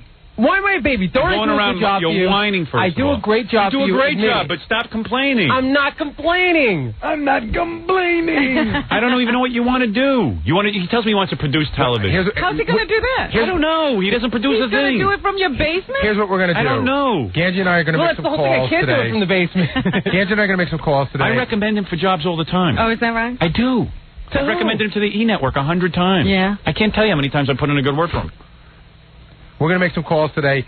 We're going to call the Ricky Lake Show. We're going to call Rolanda. Right. We're going to call Dan Foreman. We're going to call everyone we know on TV and try to hook them up. Why are you spending my time that you're working for me finding Ganji a job? I'm not. Oh, you're going to spend your day making calls. You just said we're going to make calls to Dan Foreman. You're going to call my friends and solicit for jobs. I was trying to help an intern. I apologize. No. You know, you're a wise ass. I'm not a wise ass. That's not your job. Are you an intern placement society? No, but I always try to help our interns. There's nothing wrong with that. No. That's way... get out of here. He's not a little boy. He'll pick up... He knows who these people are. He can pick up the phone and call them himself. He needs you, his dad, to... I was wondering, why was he on the phone with Gary? Gary knows what to do with the computer. Gary can't get a job anywhere. He's going to help him, Robin. He's going to help Ganji get a job. Gary, the guy who gets offered jobs day and night. I might actually try and help him, Robin. Yeah, just laugh at him till he dies. Well, because he's a big boy. He can make calls himself. You don't know anyone any better than he does. That's true. I told him that. And the point is, what you're supposed to be doing work for me. That's it, making phone calls for Ganji. No, you're making calls for Ganji. Howard, can I make a phone call when I leave here, or should I call you and ask you're going to go home with Ganji and make phone calls from there? I call Ganji from You're going to call my contacts and call for Ganji, and you're going to make a call. Hi, this is Gary Delabate. I need a favor. I need you to... No, not a favor. What are you going to do? Say, there's a guy here that's very qualified. Do you think he's capable of doing that? Capable of doing what, a job? Or of calling people. I'm not sure. You don't think he is? Well, then he's not qualified for a job. Howard, there's a sheet up by the cotton machine that has like 20 jobs open in this company. And they're all sales jobs. I'm not a sales guy. Oh, you don't want to sell now? I'm not. No. What are you? Tell me what you are. Tell me exactly what you are. I'll get you a job. What do you want? Tell me what you want to do. I'm a great guy. I can do anything. He's a great guy. Oh, you're a great guy. Okay, then you should have no problem. You don't need me. I didn't realize that. The whole world recognizes. He does suffer from the classic syndrome. He wants to be an executive before he starts at the bottom. Right. What do you call I've been doing? He wants your job. No, what do you call I've been doing for... See, you don't want to say this... For 4 years. You want it, but you think you're paying your dues here, but this isn't even... Tell me something. No, I don't want to go from here. What is the next step? Tell me what the next step is. What is the next step, I guess, from here? There is none. A real job would be the next step. Wake up. There's no next step. This is it. You're caught in the Twilight Zone. John knows it. Gorilla knows it. You got to know it. There's no next step in this organization. They're not going to be here forever. Let me tell you about radio. Right. Let me tell you about radio. I'm going to tell you again. I told you this 4 years ago. I'm going to tell you. How long have you been with me? 4 years? 4 years. All right, here's the step. I can't believe it's 4 years. I started when I was 20. You can do two things. You can wake up and smell the roses. When I got into radio, I realized one thing. Either I was going to be on the air or I was going to be a salesman. There's nothing else. Unless you want to be a secretary. You want a girl's job? No. All right. No. Either you're on the radio. If you want to be in radio, either you're on the air, like Robin and me, or something like this, or you sell advertising time. These are the only two jobs. That's it. You got to decide one or the other. Now, with your vocal command, you should be a salesman. I'm not a salesman. What do you want to be, a disc jockey? You know, do you want to be a disc jockey? I did it one time. I don't know if that's what I want to do anymore. Now what do you want to be? I'm confused. Now I told you the two jobs. You want to be a disc jockey, you want to be a salesman? I think I want to get out of radio. Okay, so now you're out of radio. We solved that. Now you're no longer in radio. Now he wants to go into TV. Now you got to put an ad in the paper. This is what you put. You put a want ad. It says like this. Fat, spoiled, untalented boy. High wages required. No skills necessary. I'll sit here. You call me. All right? And then you're going to get a job. That's all. And you'll see. People will call you for that. They'll want to pay you a lot of money for that. There's a lot of demand for that. Like Billy West is a voice guy. Right. He goes out and does voices. Very talented. He's got a certain ability. Right. Jackie writes. I recognize Jackie as a funny guy. I said, Jackie, would you join the team? Absolutely. Jackie even proved him. He came in. He started writing lines. He was terrific. Right. Fred did voices. He was a disc jockey. Very talented guy. I liked him. Gary, don't look at me that way. I mean, you go in around the horn with a little praise. I thought it was... Gary, you're a charity. Gary, he liked you. I liked you. I don't know why I liked you. You want to know something? I had $150 at that point to spend on a producer, and you were it. Gary had big teeth and a funny face, and I felt... I like Gary. Gary knows how to organize my show. He understands how I think in terms of what I'd be interested in. And you understand? So there it is. There's the team. There's not a lot of explanation required. A guy like you really don't know what you want to do. You say you want to be in TV production.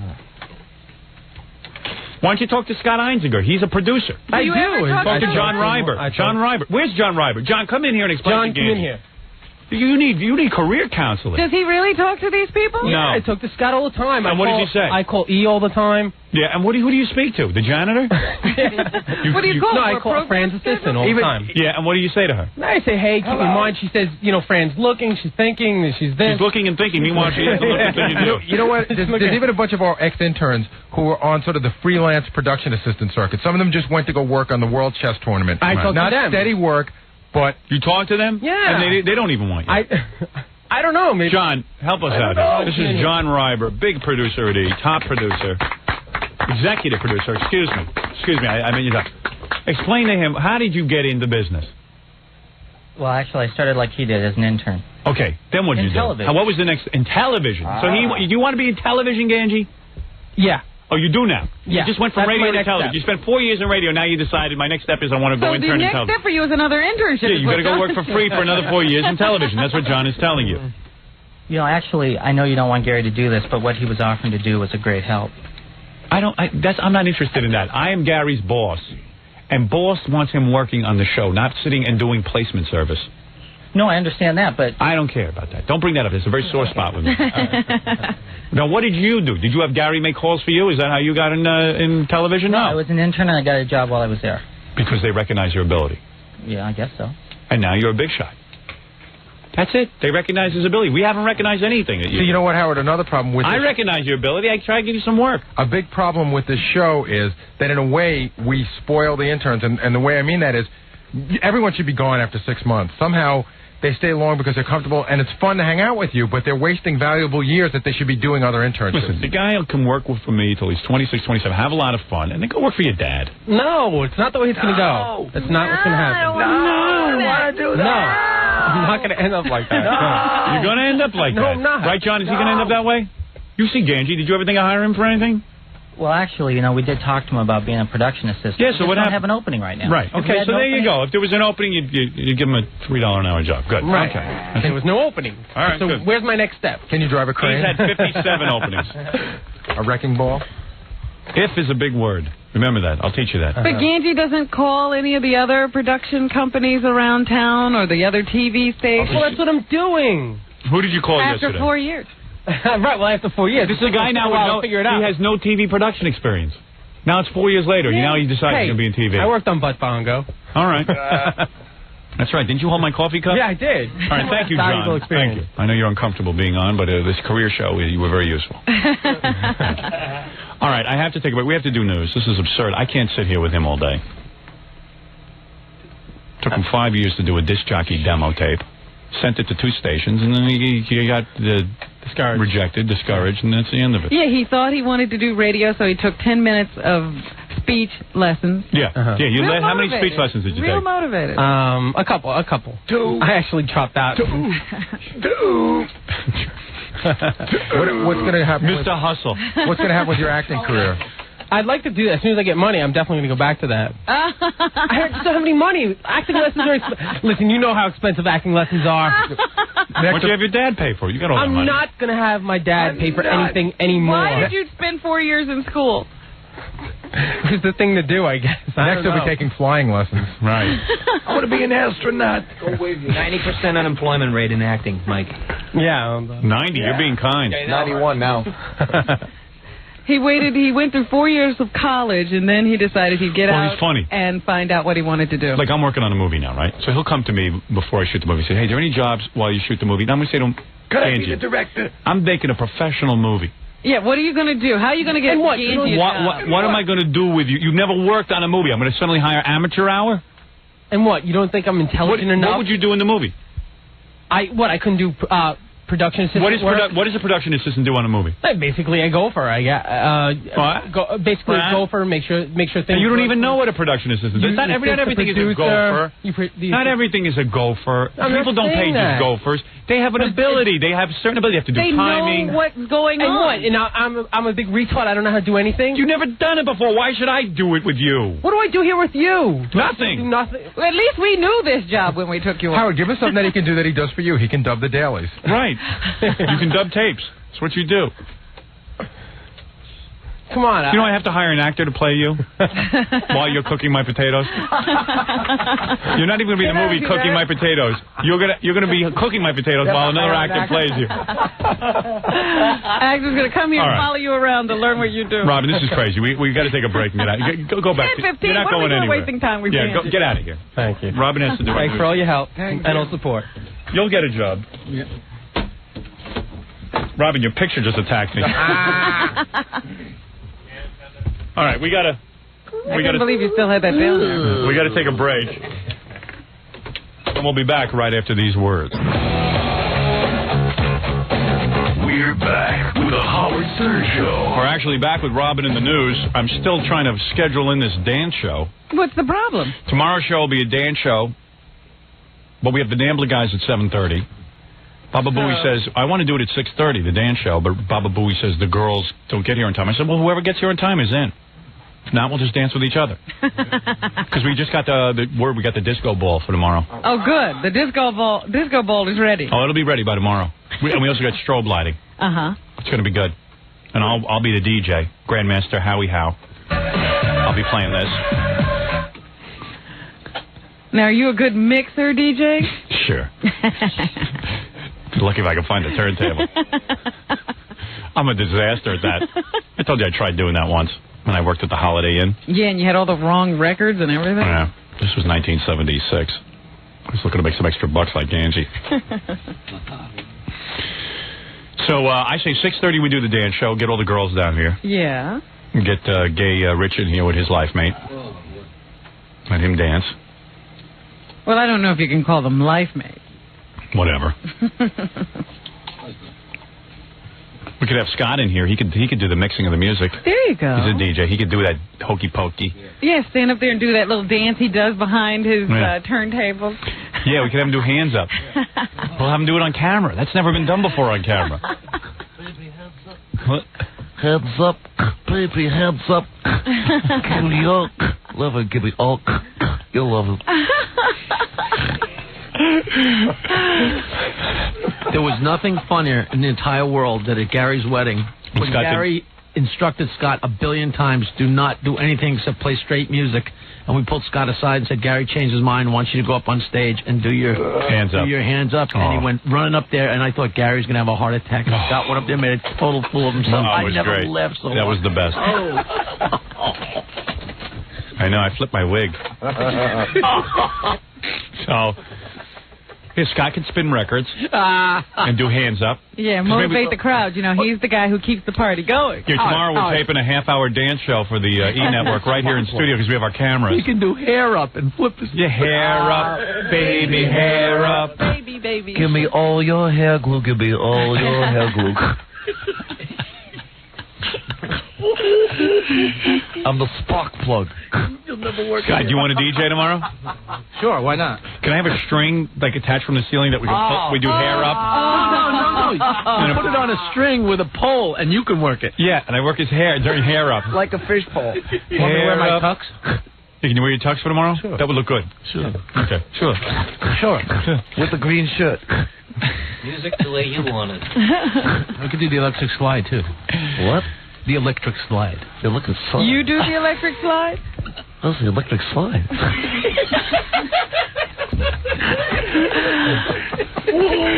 I love this show. Doesn't he have a saucer to get back to Mars on? All right, why don't you'll do the disco DJ work. You got it. We'll have the girls in here dancing. We'll have the gay guys. We should have some farm animals running through the studio, too. That same sheep we always You want to do everything on the first dance show? That'd be great. And it'd be a half hour. We'll play that funky song. Well, that can be the beginning and the end. Yeah. Because you love that so much. I love that. And I'll dance with, we could switch partners and stuff. And then you can do hands up. Okay. Will you do all the hand motions and everything? Mm-hmm. Okay. Do the one where you say, give me all your love. Give me your heart. Yeah. And I'll take a pole and lift your hair. We'll just do the chorus for that. All right, and then I'll take a pole and lift your hair up. When you go hair up. Hair up, baby, hair up. And if the Nambla guys are here early, they can dance with you. Oh, boy. Hands up, baby. I like your hands up. Hair up. You're as bald as a baby. You're as bald as a baby. You're as bald as a baby. It'll be good. Jam-packed show tomorrow, Robin. Oh, I won't miss it. No way. What is it, Ralph? Dude, I just talked to Alcone. They're going to send us over all the stuff at Disco Ball and lights and good. strobes. Yeah, good. The little mirror curtain. Oh, you got the mirror curtain? Yeah. Wow, the mirror curtain. Like all tacky stuff. Mirror curtain. Mirror curtain, Jerry. Hey, what guys are going to be invited to the big party? Well, all of you guys. I was wondering about the interns. Ronnie's coming, right? Ganji already begged in the He got us in the men's room already. Ronnie's coming up. You going to let the interns in? Well, they might get to do the special one-on-one dance where, like, you know, you're a featured dancer. Like where you have those line dances? Yeah. Will you do that like they do on Soul Train? Yeah, like we'll stand in the line and the interns get to parade down and, like, dance. By the way, this studio's the size of a closet. Wait till you see what goes on in here. I don't know how you're going to do People that. could be hurt. I'm going to move out the chairs and everything. It's going to be a big production. I'll probably smash my head into the disco ball. It's so big and gawky. All right, it'll be fun. But Robin, what are you going to do about staying on mic, though? Oh, don't worry about it. Are they going to be able to hook you up? Yeah. No. I just go. No, I don't need it. I'm going to be dancing over here. You're going to stay right over Yeah, there. maybe you can get a handheld just for the day. Handheld, baby, handheld. Yeah, give it like a. Can you get me a handheld? Certainly. Okay. It'll be good. People like to see that on E. I bet you there's some people tearing their hair out that they don't get the E network. And not only that, I'm sure there are people out there who wish they could come to this party. Yeah. Charge them. Yeah, maybe we could. Well, no, I just want to keep it to our friends. Otherwise, I get inhibited. So, is that the entire group? Just the guys who work on the show? Let's see who else. When did we do any celebrities? It would be really good if some celebrities came. See if Alec Baldwin's still in town. He might want to party. Well, you ask him to be at the party. Ask him and Kim. He probably dances. And Eric Roberts, get him down here. He's a good dancer. Maybe he could bring Julia. Yeah, let him dance with his sister. People will solve their problems through dancing. A new concept. Yeah. Go, Nambla, go, Nambla, go. You think we could get a bowling alley in here? We could do bowling, like right along from that back wall into there. We could do bowling. Is that enough room? We could only do like duck pins. We'll do a bowling show next week. Yeah, the hall. The hallway. Oh, there you go. Yeah, bowling. Yeah, bowling. Yeah. I see a whole bunch of shows coming out of this. I see a lot of visual possibilities in here. I'm just afraid of where you'll go with this. It's going to be out of hand. Every week, costumes. Spares. Yeah. Splits. I'm just sitting there thinking, bowling could... how far behind is the dwarf tossing? How far behind is the full movies in here with the robot cameras? Be great. Duck shooting. Skeet shooting. Skeet shooting. Pull. Have a contest. Darts. We throw Scott's wig in the air and shoot at it. Let's do British television. We'll have dart games and hair billiards. tossing, yeah. Hair tossing.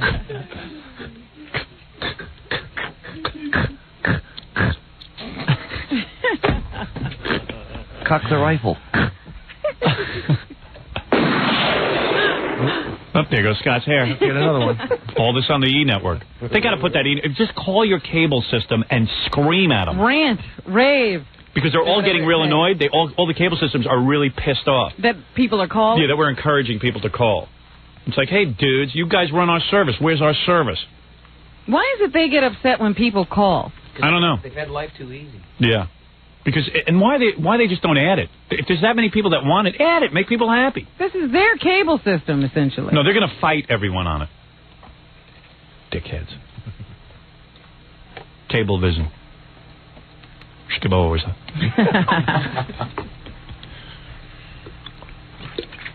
Oh, there's too much excitement in the air. Well, boy, give us a new toy. I can't wait for tomorrow now. Give us a new toy, and it'll be fun. All right, Scott, can you wear your tux? And who's going to make the fishing pole? Hey, Gary, make sure someone makes the fishing pole so I can hook it into Scott's wig so I can operate it. Look at him over there. I'm going to need to control it. I might need a double prong to lift that thing. He's got a lot of hair on his head. That's right. Does the back go up too? No. Does the back flip up? No. You can only flip the front? You might need a 20-pound test line. Can you imagine Scott's wig going to like, and all of a sudden it's just like. Oh boy, we're gonna have a great time. Great time. You ever play that song at your disco things? I have. I don't have that. No, that's good. Maybe you could give him a plug, like right his phone number underneath the hair. Yeah, why don't you write 718 bag 5040. So when they do a close up. Yeah, write it underneath your toupee. Music to Lake. You'll like it.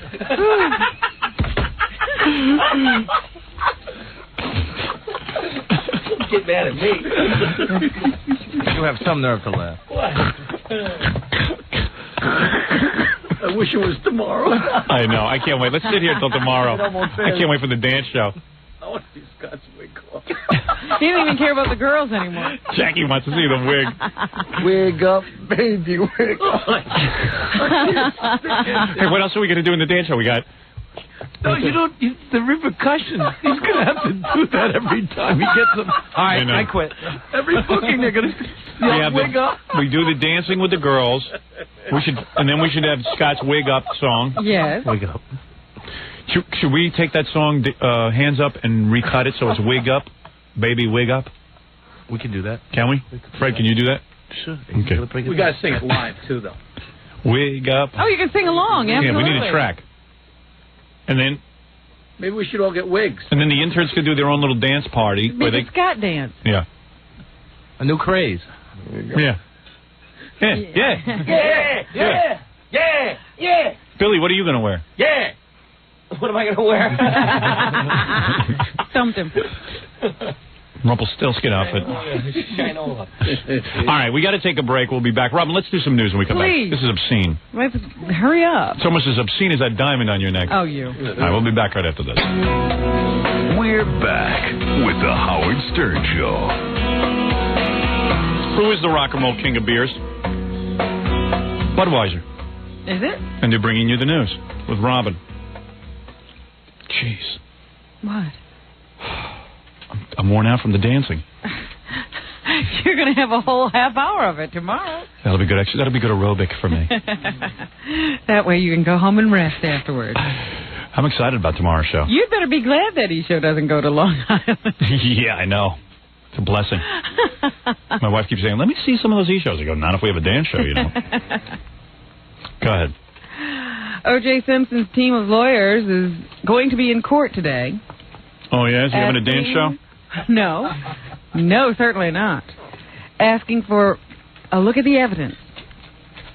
They're going to go in and try to get as much evidence as they possibly can. There's a preliminary hearing coming up later this week, and they want to be prepared because they want to do as well as possible in this first opportunity to present evidence and interrogate witnesses in the case of O.J. Simpson versus the state of California. O.J. is accused of killing his wife and a friend, ex-wife, actually, on June 12th.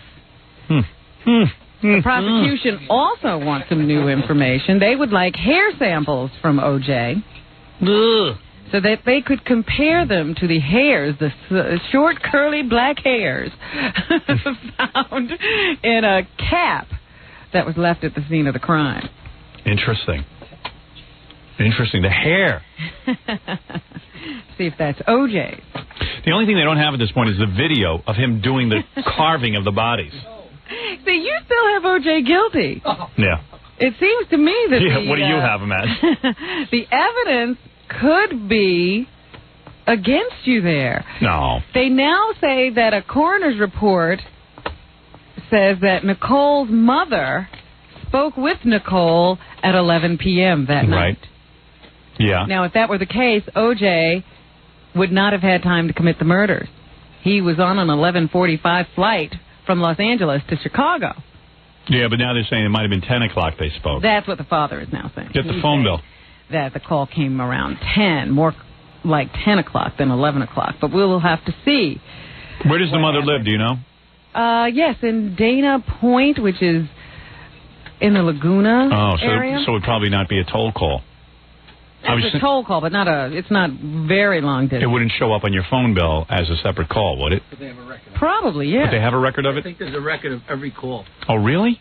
Somebody told me that. See, I always thought certain local calls and stuff are just toll, like local They calls. don't show on your phone bill, but there are records of... Oh, they know the time that you called? It is a toll call, though. Yeah. But it's not like calling to New York. It's a toll call. Yeah. Well, then you'll check the phone records. I guarantee it. Look, who do you think did this? I don't know. Yeah. I mean, if you were innocent, would you be running around with a gun to your head, having your friend drive a car writing suicide notes? Come on. He still professed his innocence in the suicide note. Yeah, well, the cops will have to prove it, that's all. Everyone goes, well, they haven't found a bloody ski man. Well, yeah. Well, they might not find a gun. They might not find a knife. They might not find anything. Still doesn't mean he didn't do it. They say now that Goldman probably never even got to Nicole's apartment door, her condo door. Right. That he was attacked on his way in, and his body was left slumped next to a tree, and he was still clutching the glasses he was returning to her. So that's a possibility there. Oh, boy. Oh, boy. Oh, boy. But we don't know. We'll have to wait and see. O.J. back in court today. I think they keep having to have O.J. in court so he can get out of that little cell he hates. Yeah, anything. So he's going to be in court today? Yeah. Cool. That'll be something good to watch. What time? Well, they say 9 a.m., which is what time our time? 12. And you know what's cool about it? It's like now you look at O.J. and he looks like a whole different guy now, doesn't he? Like he looks like a hardened criminal. How did he change? Yeah. It's like his face changed. I know. It's like he's all angry, looks vicious. It's great. But, speaking of that, in Time Magazine, there's a full-page letter of apology. Oh, that's great. I want to apologize to my wife, Nancy. Of the photo on their cover last week. The publisher... Apologize to my wife, Nancy, for the Jessica Hahn bathtub incident. Incident. I'll never do anything like that again, and I love you, and I'm very sorry. I'm very sincere, and please don't make that. Never do anything like that again. Next week he was out doing stuff like that. He's still doing Sure. He'll be dancing. A little more trying to discreet. bring the show down. I just wanted to apologize to him. So why does thank you? Why does darker mean scarier? It just does, I guess. Well, now the guy from Time does point out that a lot of black leaders said making O.J. darker made him look more criminal. And what does that say about black people and the way they feel about skin color? Yeah, what's wrong with blackening a man's face? Couldn't believe it was like Benjamin Chavez of the NAACP pointing that out. Black is beautiful. What's the problem? By making him blacker, made everyone more proud. You could call that a racist statement, couldn't you? You sure could, Robin. Very glad you pointed that out. The publisher said he was just trying to do something artistic. Yeah. I didn't see all that in it, but... So was Al Jolson when he sang Mammy. Give him a 10. Yeah, right. Art. Somehow that made it all better. Mammy. Mammy. I'm just trying to sing. I'll walk 1,000,000 miles. Morning is miles. Mammy.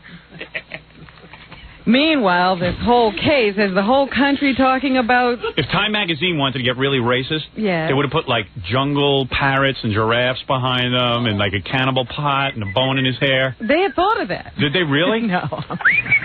You're kidding. Is that true? You should have seen what they had in Hey, why don't... Hey, give me the cover to the drawing Time. room. Hey, Gary, give me the cover to Time. I'll pay some parrots and... They had a bone in O.J.'s nose.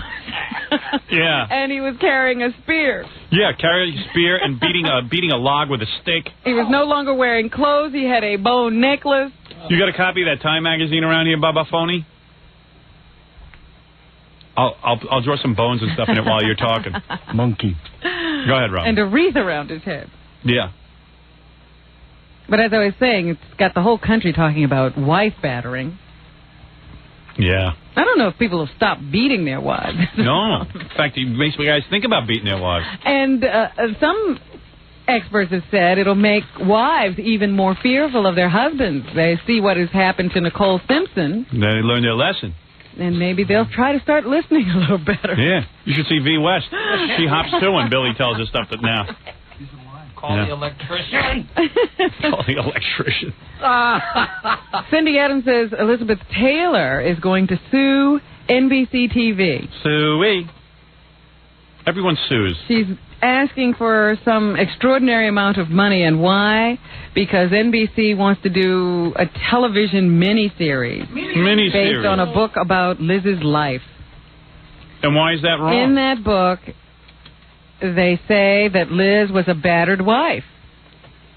Yeah. Her husband, her first husband, Nicky Hilton, beat her while they were on a European honeymoon, according to this book. She says it's not true. Who knows what she's saying? All we know is that she's suing.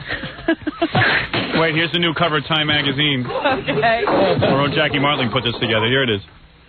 Right here. We have it. Is O.J. cooking someone? O.J.'s cooking this white lady. And you got is that a lion? That's a white lady. That's a lion? That's not a white woman? That's a lion, Jackie? You should be shot. You can interpret it however. You're no Van Gogh, I'll tell you that. You like the parrot. I like the parrot there and the pot of boiling water. And, yeah, I'll show that up to the camera for the E! Network. And O.J.'s wearing a little leopard skin. Leopard skin. Smiling. Smiling. There's the sound effects. Now that's racist. Hold on, let me darken his face. See the eyes.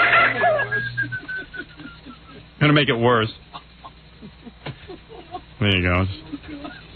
There, Robin. There you go.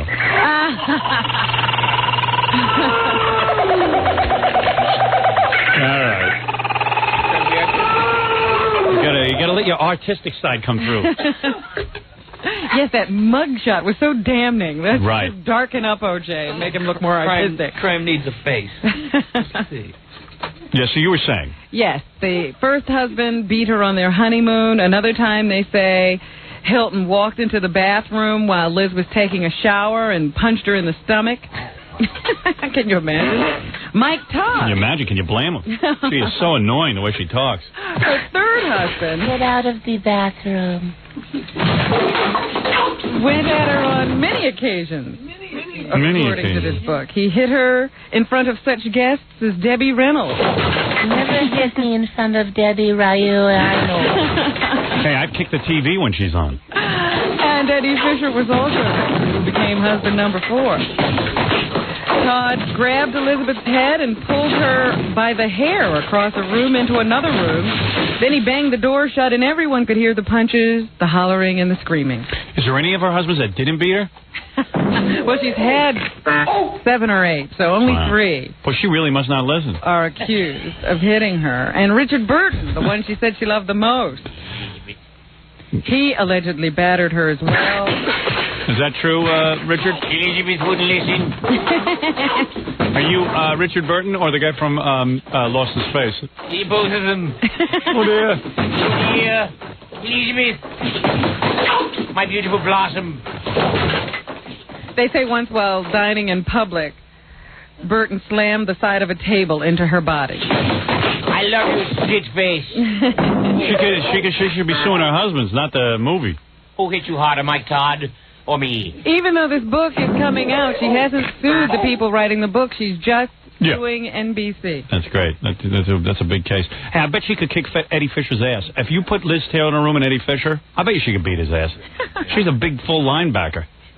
That's a big girl. And he's a little guy. Oh, yeah. Bruiser.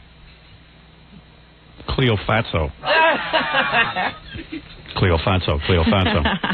Prince Charles is in the news. He's done a documentary for one of those TV networks over in Great Britain. And for the first time, he will admit that he did cheat on Princess Di. Another guy who has nothing to do. Point blank, was he a faithful husband? Charles will reply, yes, until it became clear, of course, that the marriage was irretrievably broken. He does not indicate who he was unfaithful with. Fred Norris. He refers to Camilla Parker Bowles, the woman who was alleged to be his mistress before, during, and after the marriage fell apart. He refers to only as a longtime friend. My God, my ears flapped and I'm flying.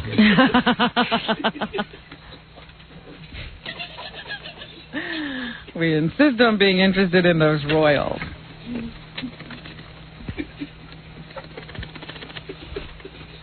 There's Prince Charles's ears. Is that what that's... Yeah, listen. Gotta listen carefully. It's like helicopter wings.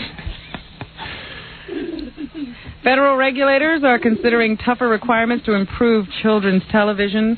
The FCC will hear from TV executives, producers, and watchdog groups. What did I tell you? About whether to force networks to boost the number of educational TV programs for kids. So now the FCC, they've gone after me.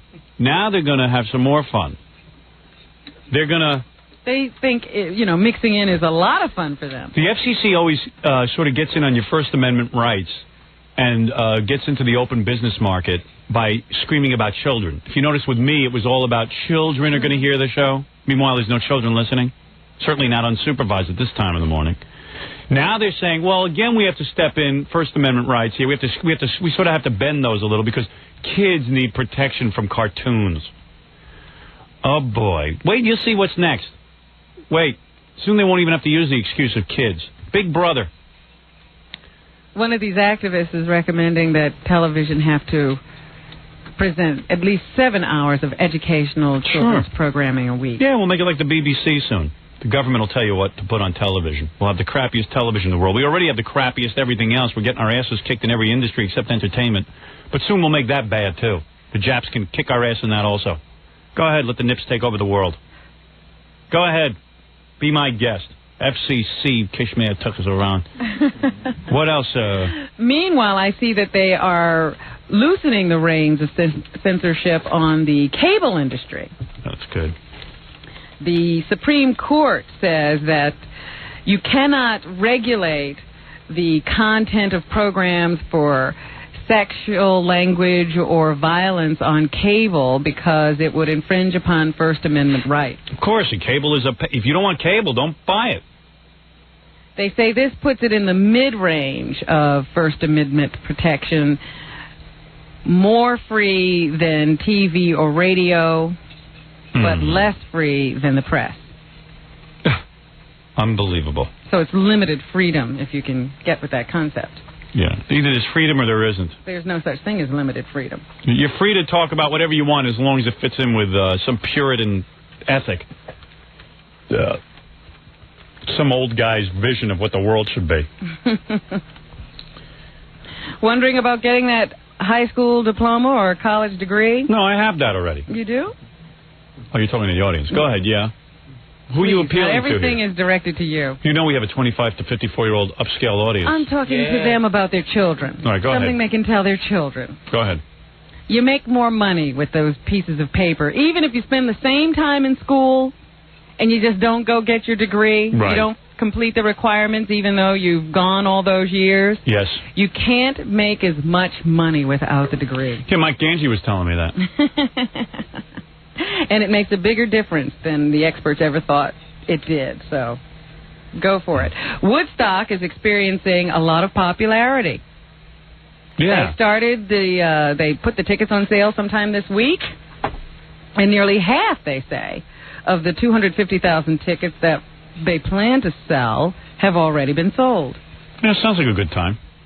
Yeah, it sounds like they've got a great lineup of bands, but they are surprised by its popularity. They didn't realize there would be this great a demand. They expect that by the time the concert actually takes place in August, they will be sold out. It's probably going to be embarrassing. There's probably going to be a lot of people standing around trying to look like hippies with like flowers and stuff. Trying to recreate that mood.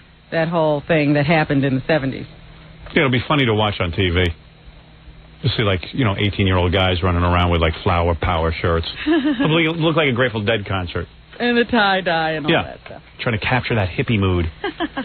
Brooke Shields, one of your favorite people, she'll be sad to learn that Andre Agassi lost his match yesterday at Wimbledon, and he's out of it now. I thought you were going to say go to England. I thought you were going to say he lost his hat, and people saw what was under it.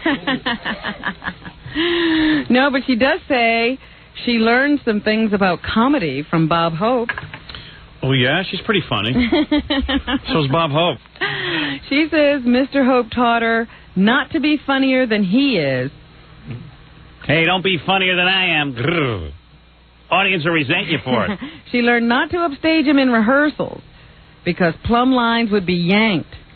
Instead, she would wait until they were actually on stage, and then she'd deliver her zinger. Oh, yeah, sure. Ooh, you zing me. Who's she kidding? She was actually at the Learning Annex talking to people about what it was like to be in show business. Oh, she knows? Talking from memory. Yeah. When's the last time she was in show business? Brenda Starr? The funniest thing on her is those eyebrows. I don't know about Keanu Reeves. Keanu. Let's name him after a canoe, but not quite. He's apparently Hawaiian, is he? Oh, is he? Well, it says here in the paper today that his estranged father has been sentenced to 10 years in prison for the possession of cocaine. It's always fun. Reeves' paternal grandmother told Sunday's Hawaii Tribune-Herald. Thanks, Grandma. Thanks for sharing that with the world. That he got that sentence in exchange for the plea bargain. As a result of that, they dropped an additional heroin possession charge. I wish my parents were cocaine dealers. It must have been fun, though. You know what I mean? Like, you could probably do anything you wanted as a totally kid. Loose. Yeah. No discipline. Hey, Dad, can I stay up and watch TV? Stay up and watch TV? I'm not even going to be home. I'm going to be out dealing. Do whatever you want. What do I care? I don't want to go to high school. Don't go. I want to go act in movies. Go ahead. And here's a good name for you, Canoe. He's the star of the new movie Speed. Speed. My sister went to see Speed. It's good. Yeah, she comes up, she goes, it's the greatest movie. Is your movie going to be like that? Oh, that's right. That's the one she wants you to make a movie like. Yeah, so I go, Ellen, did you read my book? It's based on my book. I know, but you should make it like Speed. You couldn't even sit in your chair. I go, it's a completely different kind of... What do you do when you're stuck in the middle of a conversation like that? I mean, it's my weekend and I want to relax. My sister doesn't seem to understand. Oh, am I in the movie? I go, well, you're in the book. I haven't written into the movie, but see, you know that you obviously read the book. How could you say you want a movie like Speed out of my book? Well, you should put it on a bus. So I faked a stroke and I got out of there. Is that what you do? Yeah. Sunstroke. You just can't talk. Yeah. Regis Philbin, according to Jeannie Williams in USA Today, says that Regis Philbin left his wallet in a rental car in San Diego over the weekend and hasn't had it returned yet. And Maury Povich almost lost his golf bag. Oh, God. And all his clubs when some brazen robber just walked past and yanked it out of the town car that was waiting to drive him to the golf course. But his trusty assistant chased down the culprit and retrieved the bag. So he was able to get that golf game in. People who steal golf clubs are next, Maury. And tonight on Dateline, Jane Pauley interviews people who will shed some new light on the relationship between O.J. and Nicole Simpson. Man, I watched some show last night, like Dateline. Not Dateline. I don't know what it was. 2020. Day One? Day One. They had another O.J. show. Was it another one? Yeah, they're running out of stuff, I'm telling you. Because they're all repeating themselves now. Yeah. Stone Phillips is going to visit with the judge that gave O.J. that light sentence in 1989 for his wife battering charge.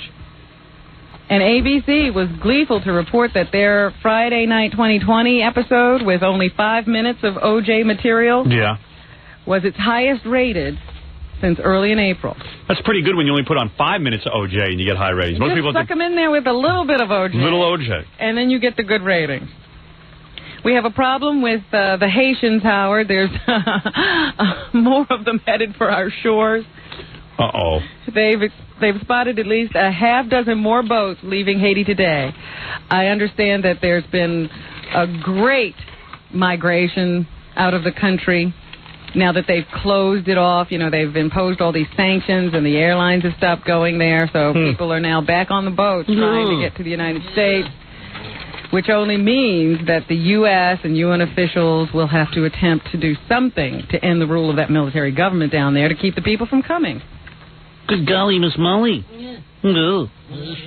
Haitians. Walkers. What do you do? Boat people. Bolt.